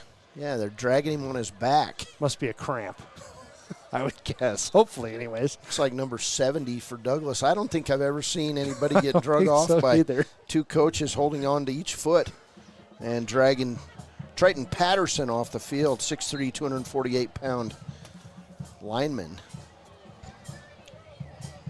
Interesting when you don't have the ability to come out on the field and talk to your player, you drag him off on his back with his helmet on. 1st and 10 for Douglas at their own 33. In the gun is Colin Roberts. Good rush by Riverton. Roberts going to try to get away, and he's going to be taken down. A lot of pressure. Paxton Yates going to get credit for that sack, but big play by Caden Liebrecht. Paxton Yates. Let's see who else was under duress for Riverton. Daniel Clausen in there. We'll talk more here. Complete pass over the middle. And pass is going to be complete to Martinez out near the 39. And that's going to end the third quarter of play. So Douglas on a bit of a drive. 3 quarters in the books. It's Riverton 28. Douglas 0. 28-0 when we come back for the fourth quarter of play. This is the East Conference 3A opener from Bearcat Stadium on KTAK. Your home feel like new. They will beat any competitor's price. Stop by to speak to one of the sales agents or visit LanderGambles.com. Lander Gambles will help you find the perfect product that fits your budget and lifestyle. Lander Gambles, 420 Main Street, Lander, Wyoming. Clogged drains? Top Priority Drain Cleaning's got you. Fair prices, top service, and a lowest price guarantee. Show any past price and they'll beat it by 5%. Call Top Priority now at 307-709-CLOG. They would like to wish all the Fremont County teams good luck this year. Your car or truck is an investment. When it needs repairs, you need someone you can trust to do the job right. Take it to Gunner's Automotive. They repair all makes and models of cars and trucks, from oil changes to brakes, tires, and more. Gunners Automotive, 856-2288. Your tax pros at 219 East Main Street in Riverton, Wyoming can handle all your tax needs. Whatever your situation, we know what to do. Call 307-856-2256 today to schedule an appointment. H&R Block is open Monday through Friday, 9 a.m. to 3 p.m. Welcome back. As we open the third quarter, it'll be 3rd and 3 for Douglas at their own 40. Riverton leads this one 28-0. 12 minutes to play. Douglas Roberts, 3 of 9 on third down. Roberts in the short gun. 3 receivers right. Roberts will roll right. He'll throw it downfield. It's going to be complete. And it'll be a Douglas first down. That pass complete to Jarrett Jones. And a Bearcats first down as we open the fourth quarter with a nice pass from Roberts to Jones. Yeah, nice pass, and Jones got absolutely obliterated there. Cam Vincent and Clay Sheets, I believe, kind of pinched him. It was a nice hit by them. 1st and 10 at midfield for Douglas. Roberts in the gun. 3 receivers left side. He's going to take off running up the middle, and Cameron Vincent is going to take down Roberts after a 3-yard gain. 2nd and 7. So Vincent doing a nice job shadowing Roberts, and with the very fundamental tackle, it's 2nd and 8 for the Bearcats. That was great defense there. Similar play, Colin Roberts picked up 17 yards and 22 yards earlier in the first half. So great tackle there by Cam Vincent, shutting down that run. 2nd and 8 for Douglas. 10:45 to play. Clock is running. Roberts drops to pass. He'll throw it over the middle, and it's going to be complete to the 38-yard line. They're going to say incomplete. They're moving the ball back, guys, so 3rd and 8. Pass was incomplete. Riverton turning around, walking toward officials. I never did see who called it incomplete. The back judge did, but then he didn't make another signal after he initially called it. The side judges were marking it as a first down, so receiver was open. That's why the defense was wanting the incomplete call there, but they got it right. So 3rd and 8 for Douglas at the 48 of Riverton. Roberts in the gun, 4 receivers set, 3 left. Roberts going to throw deep over the right side and out of bounds, incomplete to Justin Jones. Coverage on the play by Eric Smith. 10:33 to play. It'll be 4th and 8. And Riverton has done a nice job winning 1st and 2nd down all night on defense. Following that first drive that resulted in a turnover, Wolverine defense has been stout. Yes, they have been, especially in the second half. They've been pushing Douglas beyond the sticks on 3rd and 4th down, and that's just something that you can't have as an offense. That's just you design plays to pick up 8 yards, 10 yards, whatever, but if you're 3rd and long, it doesn't work out very well, usually. Lander beats Torrington tonight, 42-16. Thermopoulos leading Lovell in our 3rd broadcast. And right here, it's Riverton 28, Douglas 0. Roberts going to drop to pass, and we're going to get a Riverton sack. Paxton Yates gets his hand on Roberts, locks him up, and takes him down. The senior doing a job at D-end for the Wolverines. So Riverton's going to take over on offense. What a night by this Riverton squad. Yeah, absolutely great play call. Defensive coordinator brought pressure there for the Wolverines, and Roberts didn't even have a chance. Did his 3-step drop, and who sacked him there? Paxton Yates. Paxton Yates was already in his face. There was nothing he could have done about that. Great defense by the Wolverines. That is the Wolverines' 3, 4, 5, 6th sack of the night. One of those was a strip sack in the first quarter. I think that's the play absolutely turned this game on its head. Gantenbein will hand off right side to Hunter Saltzgaber. He's going to keep driving his legs for a 3-yard gain on 1st down. It'll be 2nd and 7 for Riverton. Clock running with 10:15 to play. Riverton will return home next week. They'll play the Buffalo Bison And the conference season continues.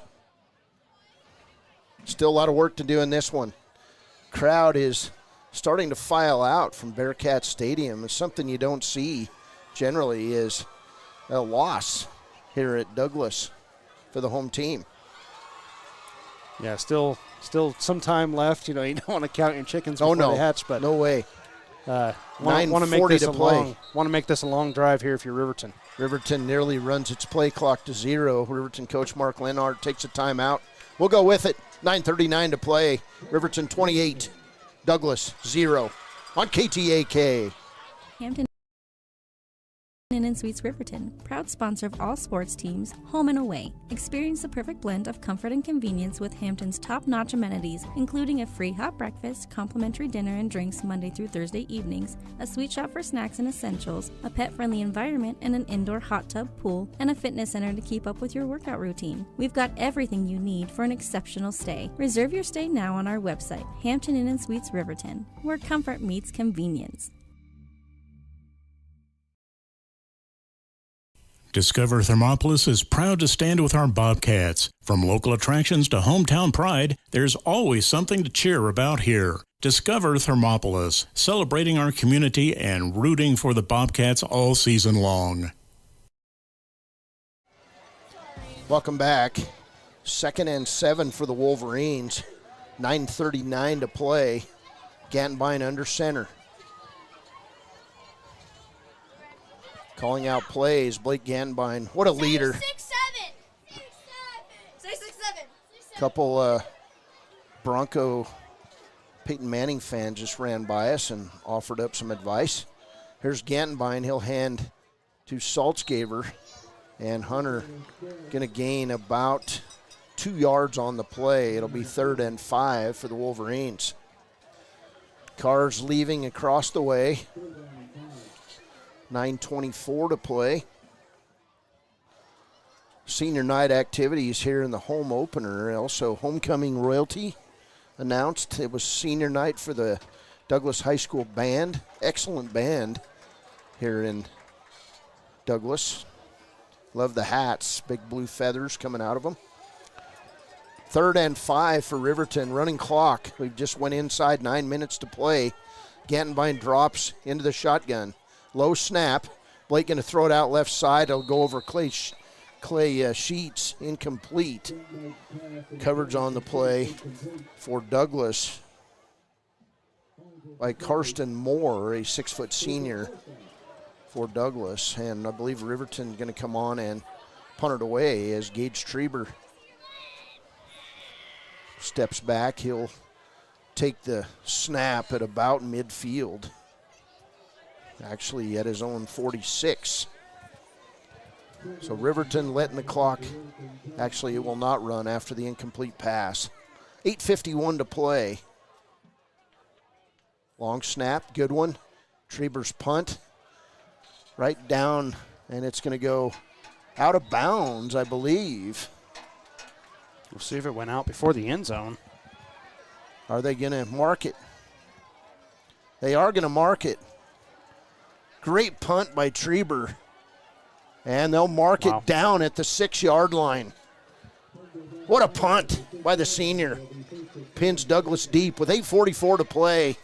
It'll be first down for the Bearcats when we come back on KTAK. Porter's Mountain View Supply has been serving central Wyoming with top brand name spas, stoves, fireplaces, and outdoor grills. With 2 locations in Riverton and Casper Plus financing available for your purchase, Porter's offers expert advice, quality products, and service along with maintenance. Porter's, your local spa, stove, and fireplace provider in Riverton at the corner of Sunset and North Federal.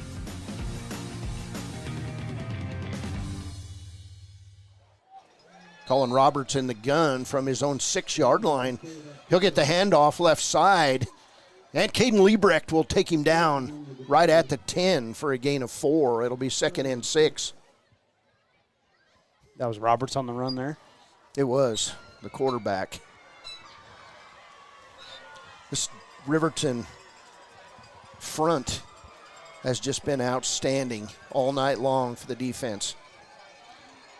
2nd and 6 for Douglas. Roberts will hand it off to the little big man, and he'll shuffle his way up over the 15, and then it'll go out near the 18-yard line where it'll be a Douglas first down. And that was just a matter of start pushing and shoving and moving the pile for Douglas. Tackle on the play is going to be credited to Daniel Clausen, but it'll be a first down for Douglas. And that is one of the first times in a long time we've heard the Bearcat growl, which signifies a first down inside the stadium. I looked over my shoulder, wondered if there was a mountain lion near. 1st and 10. It could be anywhere here in Douglas. At the 19. Roberts will fade left. He's going to be dogged. Dane Cox hits him first. And 2nd in there for Riverton was number 54, Aiden Sanchez. They hit him so hard the ball came out. And running into the end zone untouched was the Riverton defender, Daniel Clausen, but they had already blown it dead back at the 9. So another loss, a big loss from the 18 back to the 10. It'll be 2nd and 18 for Douglas at their own 9. Roberts in the gun. One receiver in motion. Handoff straight up the middle. And Cameron Vincent first on the tackle. That run by Milo Oria, the junior running back, goes out to about the 15-yard line, where it'll be 3rd and 12 for Douglas. Riverton looking for another 3 and out in this game. 6:30 to play. Clock is running. Riverton leads it 28-0. I like the way Milo Oria runs, very C.J. Anderson-esque. 3 receivers right for Douglas, 1 left. Nice one. Oh, boy. High snap caught by Roberts with one hand. He'll throw it complete over the middle. And Martinez gets loose. He'll be tripped up on the play by Clay Sheets, but it'll be a big gain for Douglas. And a first down on the play. That pass complete to Landon Martinez. And another Mountain Lion roar, or the Bearcat roar. First down and 10 from the 37-yard line of Douglas for the Bearcats. They're not in any hurry. 5:53 to play. Roberts will drop to pass. And he'll work his way up, and he'll be wrestled down. And another Riverton sack by Paxton Yates. The senior's been everywhere tonight. And it'll be a loss of 1 yard on the play. Officially another tackle for loss for this Wolverine defense. That's got to be Paxton's 4th sack in this one. He's just been such a animal in the backfield. I mean, there's no way Colin Roberts stands in there and feels comfortable at any point now. Tip of the hat tonight to the Riverton defensive line, playing themselves into contention for our Papa Murphy's player of the game status. The big dogs doing their job. Here's Roberts in the gun, 2 receivers each side, and we'll get a false start on Douglas. So that'll move them back 5 with 5:13 to play, where it'll be now 2nd and 16 for the Bearcats at their own 31. Really that left tackle trying to get off a little early. Now we know why, because Paxton Yates is over there.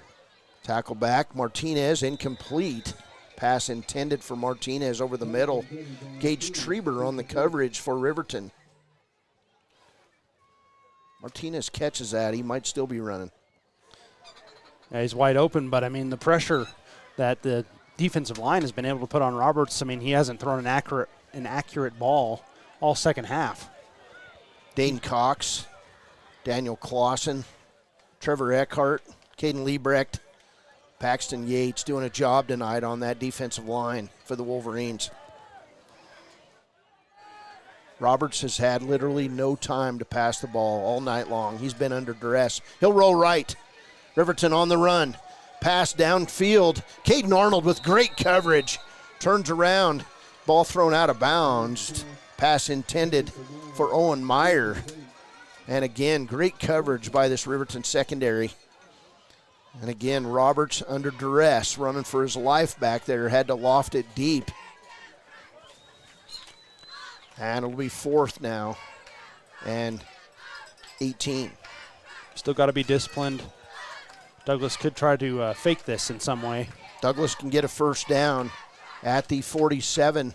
They'll kick it deep. And it's a high punt. It will fall dead and be downed at the 40-yard line. So Roberts punts it. Is that the sign that Douglas is throwing their hat in? Not going for it on 4th down. 4:47 to play. It'll be Riverton football when we come back on KTAK. High Plains Power is a Touchstone Energy Cooperative. What does that mean for you as a Rural Electric Association member? It all comes down to 7 principles: open membership, one voice, one vote, member benefits, independence, education, cooperation, and community. To understand how it all works, we're headed back in time. In 1879, electricity was in major cities, but rural areas were out of luck. In 1935, President FDR made it possible for companies to build power lines to unserved areas. By the time we hit 1941, some 400 electric co-ops had been organized to serve rural America, just like High Plains Power. For more information, visit highplainspower.org.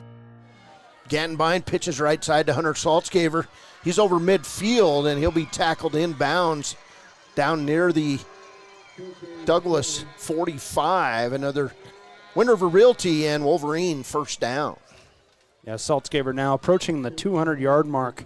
Hopefully Linhardt keeps him in there and lets him get over it. He's up to 184 now on 32 carries. He's just been the bell cow of the offense. I mean, the offense runs through him, certainly. What a workhorse. Gantenbein today, 7 out of 13 passing, 122 yards and 2 touchdowns. But, wow, what a game for Hunter Saltzgaver. Now the clock running. Gantenbein looking toward the back judge. He'll come under center. And we'll get a delay of game or a false start on Riverton. So that'll stop the clock with 4:08 to play. And Riverton leading 28-0. Wolverines, we need to look back into the records at Wyoming-football.com, the great site that Patrick Schmidt manned for years, and see if Riverton has ever shut out Douglas. Could happen if Riverton can maintain its momentum here in the final 4 minutes of play. We'll look that stat up in the postgame if necessary. 3:50 to play. Riverton now 1st and 15 at their own 48-yard line. Gantenbein under center. Hands off to Braden Martin. Martin over midfield. A nice gain on first down of 4 yards. It'll be 2nd and 11 for the Wolverines, and that might have ended the night for Hunter Saltzgaver. Saltzgaver, outstanding. 32 carries, 184 yards. You know, if you're looking at players of the game tonight, you got to go with Hunter Saltzgaver on offense. But that Riverton defense is just outstanding all night long. Yeah, you got to understand how hard our job is every time we broadcast. Picking a player of the game, I mean, there's all the players on this team are excellent, for sure. 2nd and 11 for the Wolverines. Clock running. Dane Cox in motion, the big tight end. Gantenbein going to hand off straight up the middle to Braden Martin. No gain on the play. It'll be 3rd and 11, but again, the clock still running, 2:45 and counting, and more Bearcats fans getting up and heading toward the parking lot. Yeah, this game pretty much over, but would love to see Coach Linhardt maybe try a sweep here. Douglas just blitzed 8 guys up the A-gap on that last play. Looks like they're not going to call play, probably going to take a timeout, but I don't know, maybe one more big play in them, I guess. 2:16 and counting, and they're going to run it down, possibly take a timeout. Looks like they are. And they'll just let it run down to near 1 second on the clock.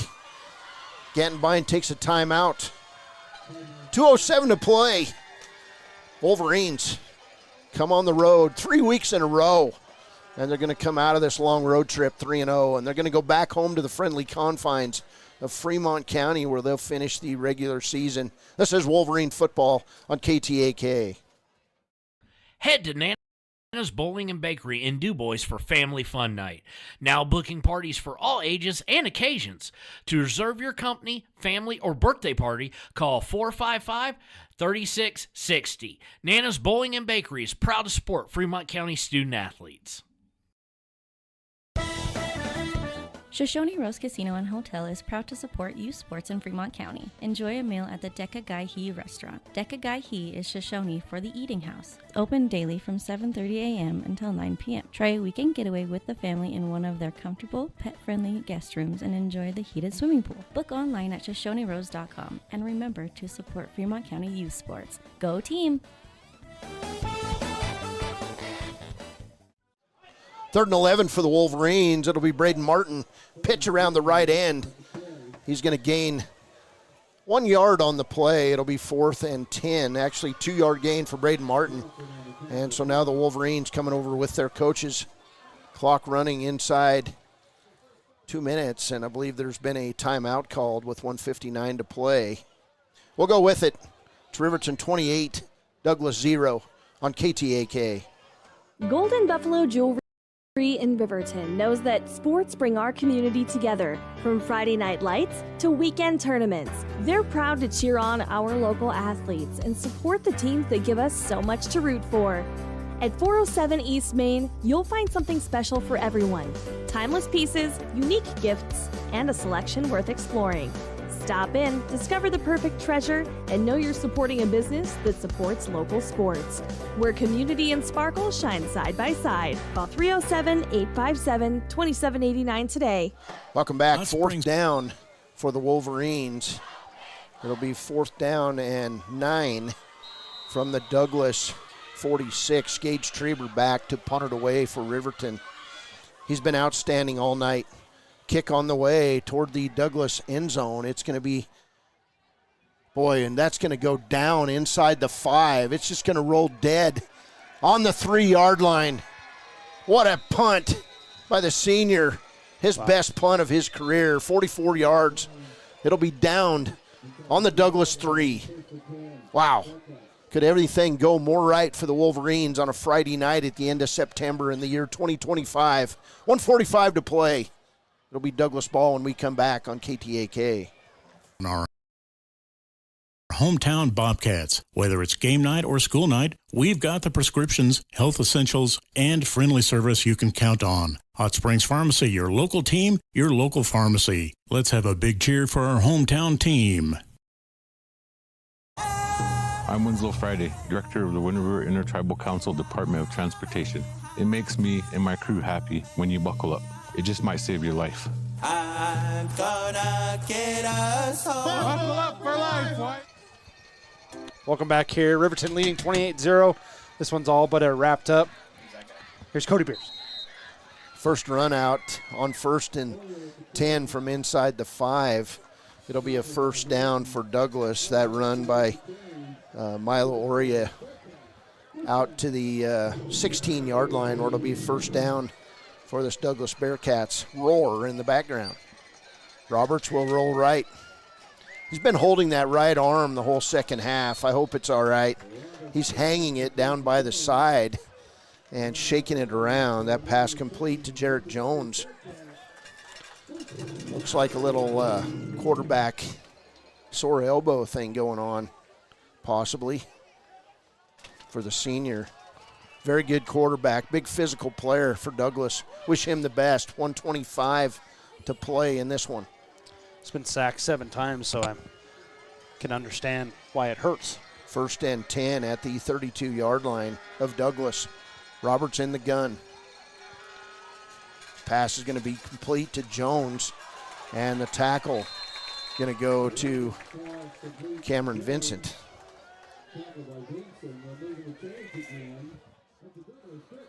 So Vincent making another tackle, the 6'2", 180-pound junior. And it'll be first down for Douglas.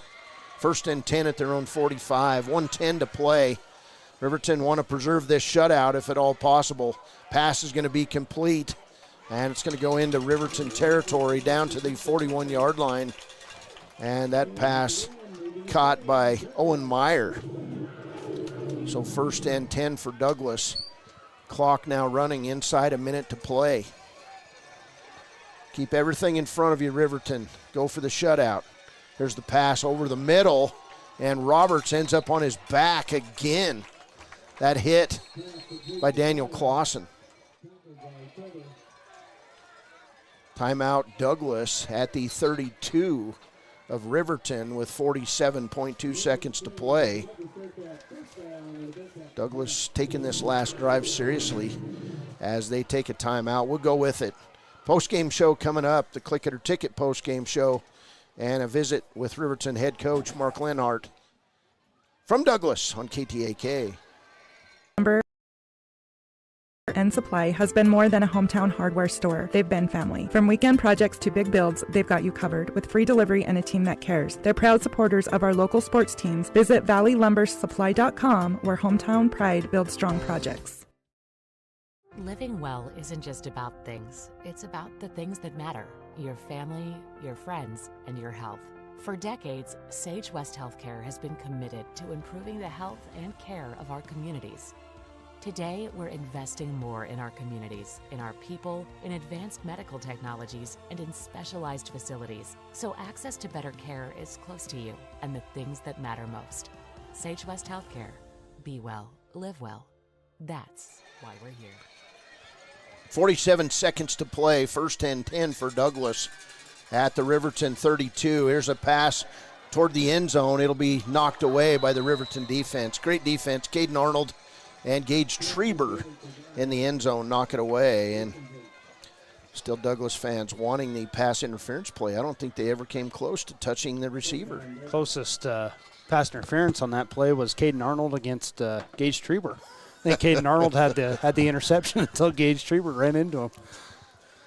41 seconds to play. Roberts really holding that arm down by his side, and they're expecting him to continue throwing the football here in the final 40 seconds of the game. 3 receivers right, 1 left for Douglas. Second and 10 for the Bearcats. Big blitz on. Wow, what a hit. Pass is going to be complete down inside the 25 to Martinez, and Roberts can't hardly get up off the turf. Paxton Yates having a night. Roberts is hurt, but I don't think they're even looking at him. They're going to leave him in the game. Yates hit him full speed ahead on that play. Another timeout by Douglas, 30 seconds to play.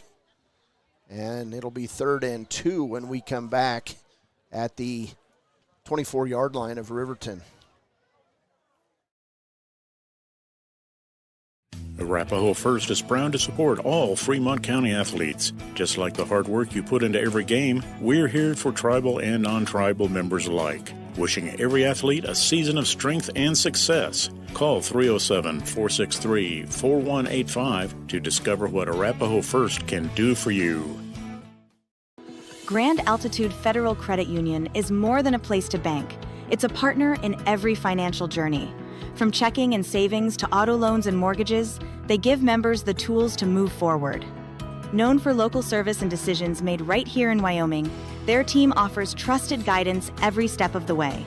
Proud supporters of all Wyoming sports teams, they're as committed to the community as they are to their members.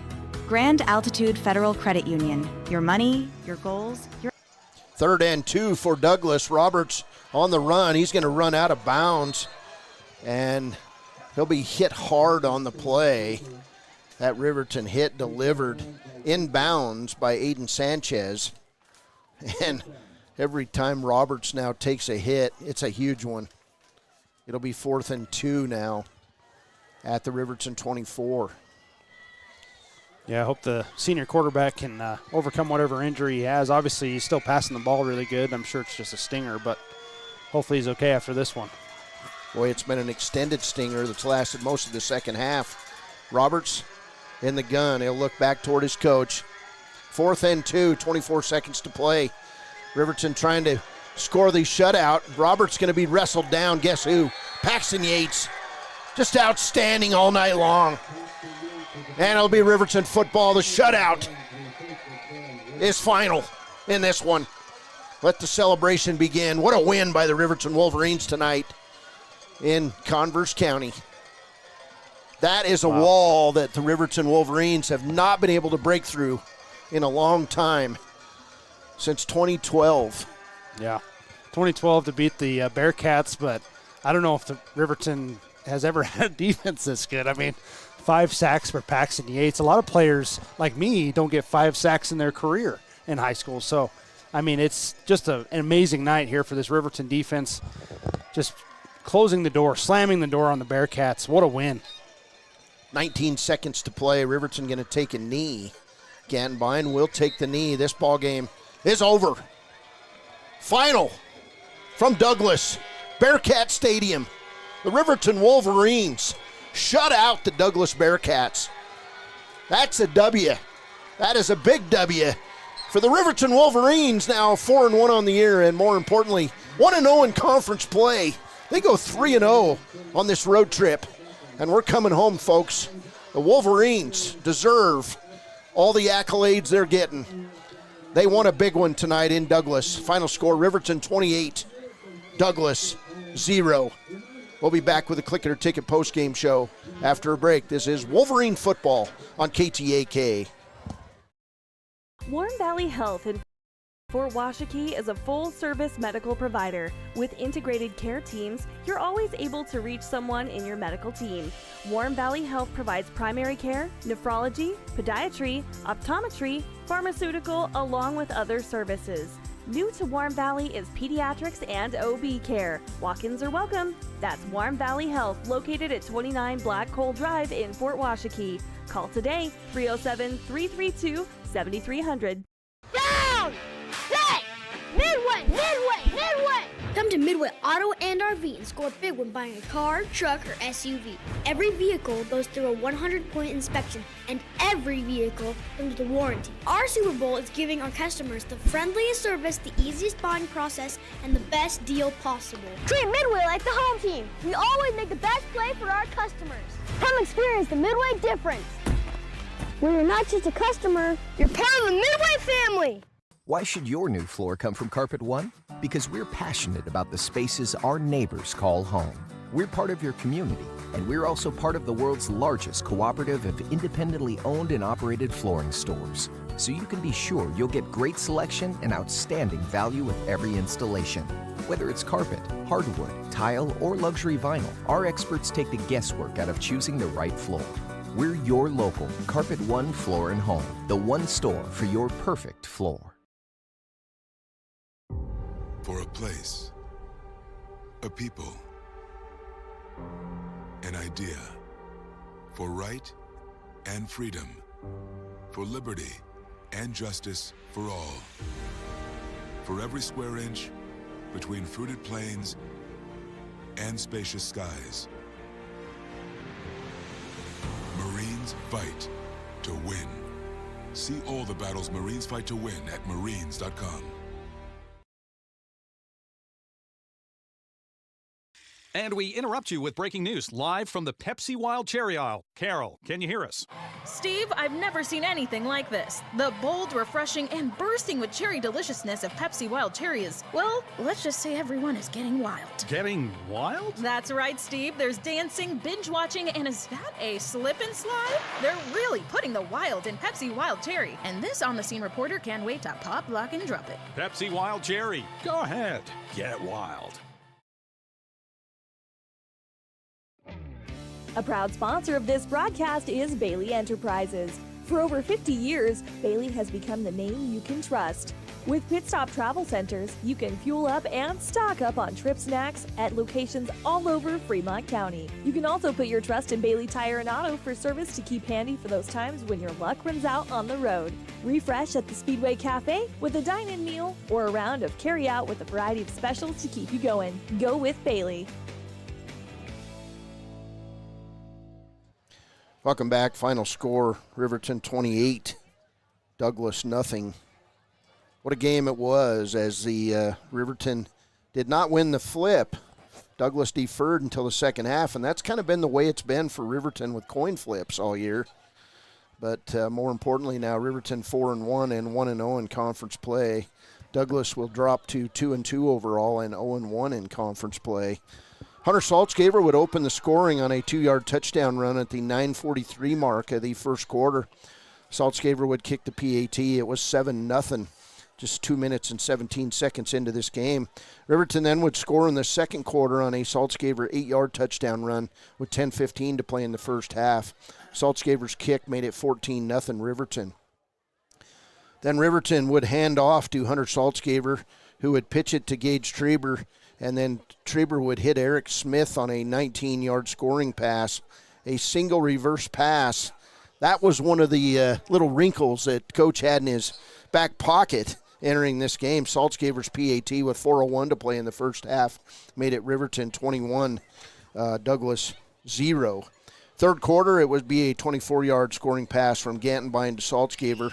Saltzgaver's kick with 9:36 to go in the third quarter made it 28-0 Riverton, and that's where it would stand. Riverton would hold on to the ball and go on some long drives. They didn't score, but it didn't matter as they dominated the time of possession in the second half. This Riverton defense was big tonight. Unofficially, we've got them with 10 sacks in the ball game and 5 sacks for Paxton Yates in the game. Wow, what a performance by these offensive linemen and defensive linemen. The Big Uglies won the battle, Baylor. Yeah, it's just a dominant performance. I mean, Wolverines averaged five yards a carry in this one, and it's hard to stop anybody if you can run. Every time you're getting a run, you're getting 5 yards because you can't get them to third down, you can't get them to fourth down. I mean, so on the offensive side of the ball, just absolutely dominated Douglas, and Douglas is no slouch. They got some big boys on their defensive line. But then you look at the defensive side of the ball. I mean, Colin Roberts, the Douglas QB, I mean, there was no way he felt comfortable at all in that pocket. I mean, 10 total sacks in this game. I mean, a lot of the time he would come out of his three-step drop and already have a Wolverine right in his face. Just an absolute dominating performance there, both sides of the ball for the line. Let's see, going into stats, going to be amazing stats for this in this one. Riverton gave up 359 total yards to Douglas, gave up 0 points in this game. Douglas had several drives, especially in the first half, that they drove the field on. I think they had 220 yards at halftime, but had 2 fumbles and one of them after a couple sacks. I mean, you turn it over on downs. On Riverton's side of the field, just an absolute, I mean, I can't even fathom how much of a dominant performance by the Riverton defense. But going into the stats, Douglas finishes 359 total yards. Colin Roberts, pretty good game for him, honestly, despite all the sacks. He had 284 yards through the air on 21 completions. Let's see, Milo Oria, 13 carries for 70 yards for him. He had a good game. But, yeah, as a team, 32 carries, 75 yards. They only averaged 2.3 yards a carry. In this one, did Douglas. And then receiving-wise, of note, Jarrett Jones, 9 catches for 106 yards. Landon Martinez, 5 carries for 68 yards. Owen Meyer, 6 catches for 96 yards for Douglas. I think we might get Coach Linhardt up here. Let me finish the Douglas side. The defense held him 5 of 14 on third down, and 1 of 4 on fourth down. And like I said, they had 2 fumbles, 2 big fumbles in the Riverton side of the field. Douglas finishes 3 punts for 35.7 yards, and they had 10 penalties for 88 yards in this one. All right, we've got Coach Mark Linhardt joining us here. And, Coach, unofficially, we had 10 sacks defensively tonight for your defense. Paxton Yates, pretty much officially, in my opinion, with 5 sacks of his own. He spent all night in the backfield for Douglas. And this defense and your lines on both sides of the football, the Big Uglies won it tonight. No doubt. And I'd be coming up here and lying and saying if I wasn't concerned about their size, the physicality of their runners. But if anyone was at our practices this week, I left with a very peaceful feeling this morning, like we practice the way, regardless of the outcome, the way that I want our team to practice this week. And when you beat a team like this, you guys know, Douglas, as we talked pregame, they're a physical team. and it's going to be a backyard brawl, and they are going to play and hit and get after you up and down the field, and they're going to do it for 4 quarters. And I thought tonight our guys kind of took the life out of them there. At the end, the reason that we got so many sacks was our ability to stop the run. And I thought that our guys tonight were just phenomenal. I thought our linebacker play was good. These guys, Braden and Cameron, are getting better every week. And it's just really, really excited. And I'm so happy for the people in Riverton because, look, I'll be honest with you guys. I don't mind you asking the question, but I'm tired of it getting asked. Like, when are we ever going to beat these guys? You know what I mean? And it was a great job tonight in so many different ways, and I thought we were very physical. I thought we mixed coverages. I thought our secondary played pretty well, and we capitalized on the few mistakes they made and really allowed us to just kind of play keep away in the second half. But our staff deserves a ton of credit, man. They worked so very, very hard on this game, and the lock-in and the buy-in from everybody was incredible. And this is a huge win for our program. But like I told our guys, we got to come back on Monday with an improvement mindset because, when you win a game like this, people are often going to be telling you how good you are, and you don't need to listen to that. Just like when you lose a game, people tell you how bad you are. And so a lot of credit to our guys defensively.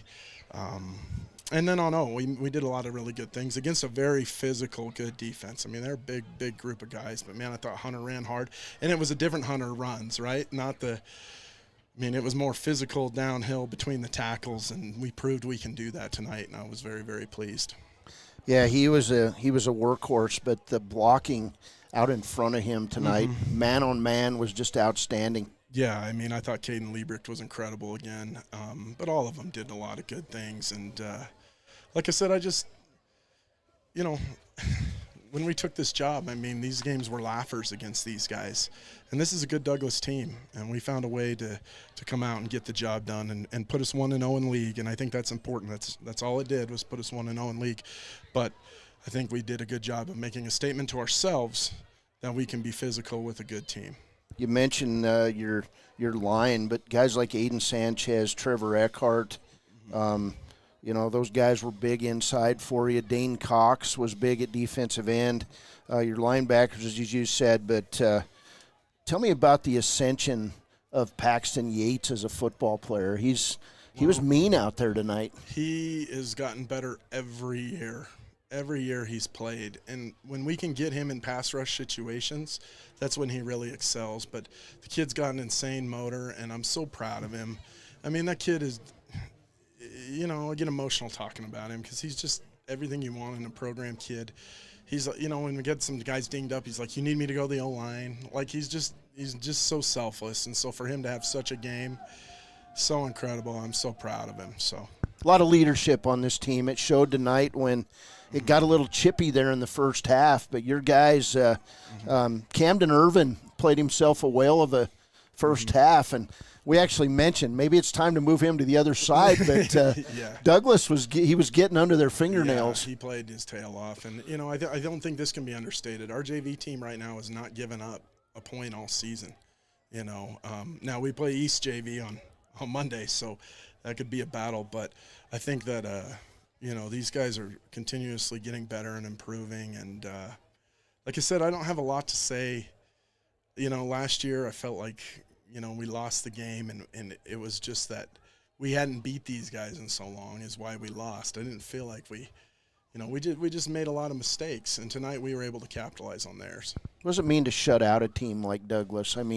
They were driving, and you guys held them out there at the end for that shutout. Yeah, we did a lot of great things on the bend but don't break type stuff. Yeah. But, yeah, I was super pleased, and I guess I'll have more time to sit and reflect, but I'm just very happy. But I'll be truthful, and people don't believe me. I was happy regardless of the outcome of this game because this team prepared this week, extra film time, very focused and locked in at practice, and there was a lot of good things that we did in mixing coverages and changing up looks and blitz, and we threw a lot at our guys. Defensively, this was a college-level game plan, and they executed it, and I can't be more pleased. Wolverines coming home now. They'll finish the the year at home in Fremont County. The bus broke down again on the way. Did it really? Here's the deal. We're 2-0 with bus breakdowns, so I'm going to ask the bus barn to make sure that we get the worst bus possible, and we'll just have another one kind of ready. So break down on your way to Lander in a couple weeks, right? Yeah, exactly. So. All right. Hey, Coach, congratulations. Big win. It's a program win, another program-building win for this Wolverine team. It's a pleasure. Hey, I think all of Riverton can say thanks for coming to Riverton 3 years ago. Thanks, and I mean, there's still a lot to play for, a lot of obstacles in the season, but this is a big one to start conference play. This is a big win, and you know what? I'm one of many. I mean, my staff is incredible. Yes, they are. Just like the players we have to buy in, the coaches have to buy in, their wives have to buy in. It is hard. We ask a lot and put a lot of time into this, but, man, at the end of the season, it sure is gratifying knowing you gave everything you had. Coach Mark Linhardt, thanks for joining us here. Thank you, guys. All right, congratulations. Big win for the Wolverines tonight. Click It or Ticket post-game show continues. We'll be back with our I think we've still got some final stats, but we'll be back with our Papa Murphy's Players of the Game. We're going to have 2 tonight, and our Gatorade Good Sport of the Game. This is Wolverine Football on KTAK. Riverton Bloedorn Lumber is proud to support youth sports. Experience the Bloedorn difference. Quality products, design, delivery, and expert service. Bloedorn Lumber, 1202 North Federal in Riverton. Bloedorn Lumber. Welcome back. Riverton 28, Douglas 0. And you could almost sense some emotion in the voice of Mark Linhardt. A lot of work to rebuild a program, and the work's not done. But this win tonight indicates that Riverton's on the right path, Baylor. Yeah, and I think the emotion, comes from the fact Coach Linhardt's put in 2 years, 2 full years, and now a partial year trying to build this program. I mean, like you said, it takes more than just a varsity football team at the high school. It takes the middle school. They're running his playbook, so these players come up and they've already seen the plays that they're going to run. Down to RJFL, getting that buy-in where these teams are being trained the same way and just building that foundation. And then not only that, just the buy-in from the parents, from the wives, like he said. I mean, it takes so much more than just the football team on the field, and so. Of course, Coach Linhardt's going to be emotional. That's a lot of time and effort that he's put into this program, and finally, it's paying off. I mean, this year there's a lot to look forward to this year. Well, and the coaching staff, I never have read all of them out, but the defensive coordinator on this team, Henry Lynn, quarterback coach, and the guru up here in the booth, and man, he was excited at the end of this one as he pounded on the glass door behind us. Court McGuffey.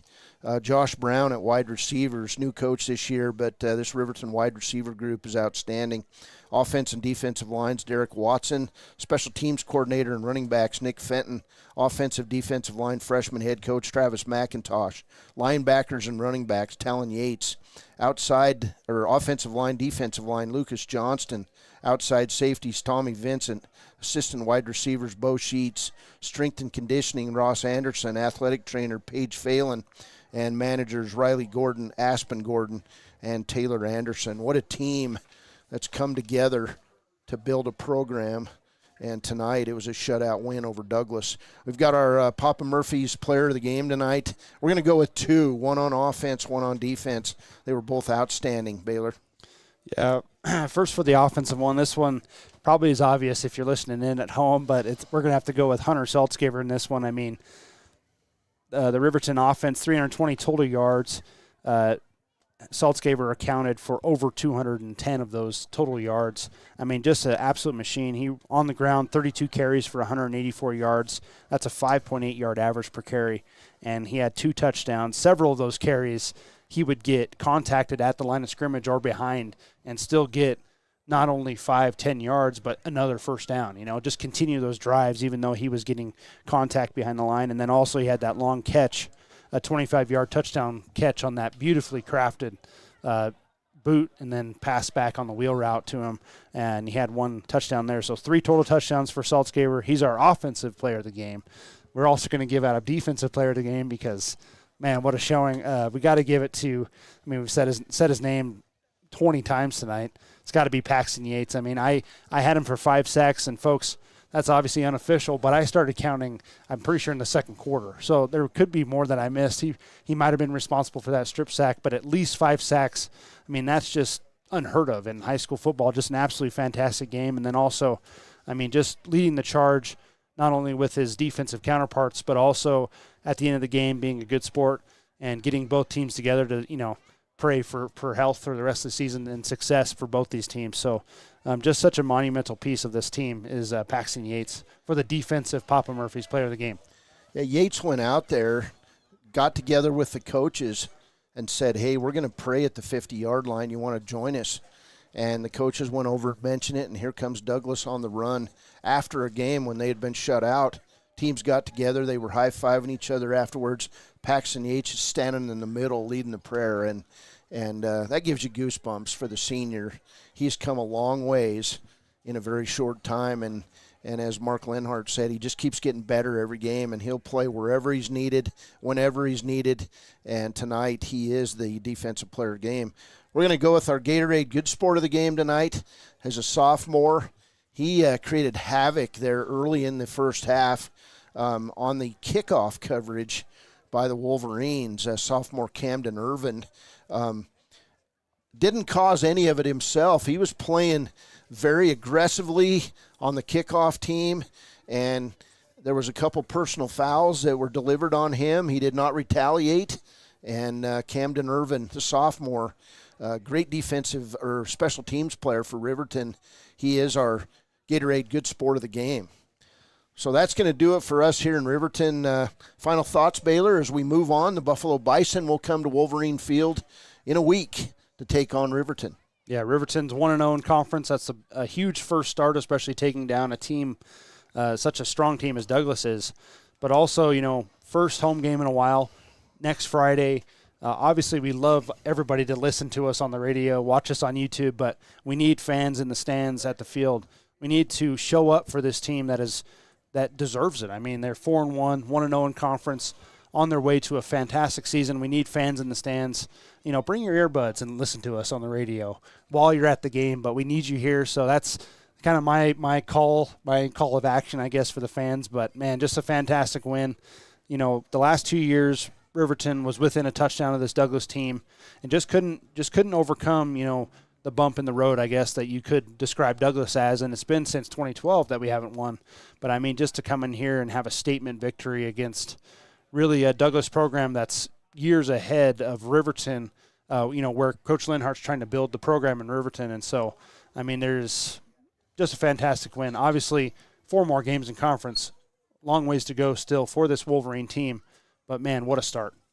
A trifecta tonight for teams that we call games for on the Wind River Radio Network. Thermopoulos Bobcats with their first win in 10 years over Lovell. 21-12 as the Bobcats now unbeaten at 4-0 on the season. Lander Valley is 4-0 on the season after a 42-16 win over Torrington. And your Riverton Wolverines tonight with a 28-0 win over the Douglas Bearcats in Converse County. For Baylor Beers, I'm Cody Beers. For Leanne Sanderson in studios, for the GM of the Wind River Radio Network, the venerable Georgia fan, Kevin Shields. I'm Cody Beers. Hey, one more time. The big W for the Wolverines tonight. They beat Douglas 28-0. Riverton now 4-1 and 1-0 in Class 3A East play. We'll see you next Friday for more Riverton Wolverine football on the home of the Wolverines, KTAK. Community Health Centers of Central Wyoming has locations across Fremont County ready to serve you at DuBois Medical Clinic, Riverton Community Health, and Lander Community Health Pediatrics. We accept all forms of insurance, including Medicaid and Medicare. Are you struggling to get medical care? Ask for their sliding fee scale. From family medicine to pediatrics, Community Health Centers are here to serve you. Call 307-463-7160 or visit chccw.org to schedule your appointment. Take the next step in higher education at Central Wyoming College. Offering 2- and 4-year degree programs in a variety of fields, Central Wyoming College is transforming lives and strengthening communities through learning, leadership, and connection. Dos Salitos is proud to support Fremont County sports teams. Enjoy bold Mexican flavors that'll have your taste buds shouting, "Olé!" Follow them on Facebook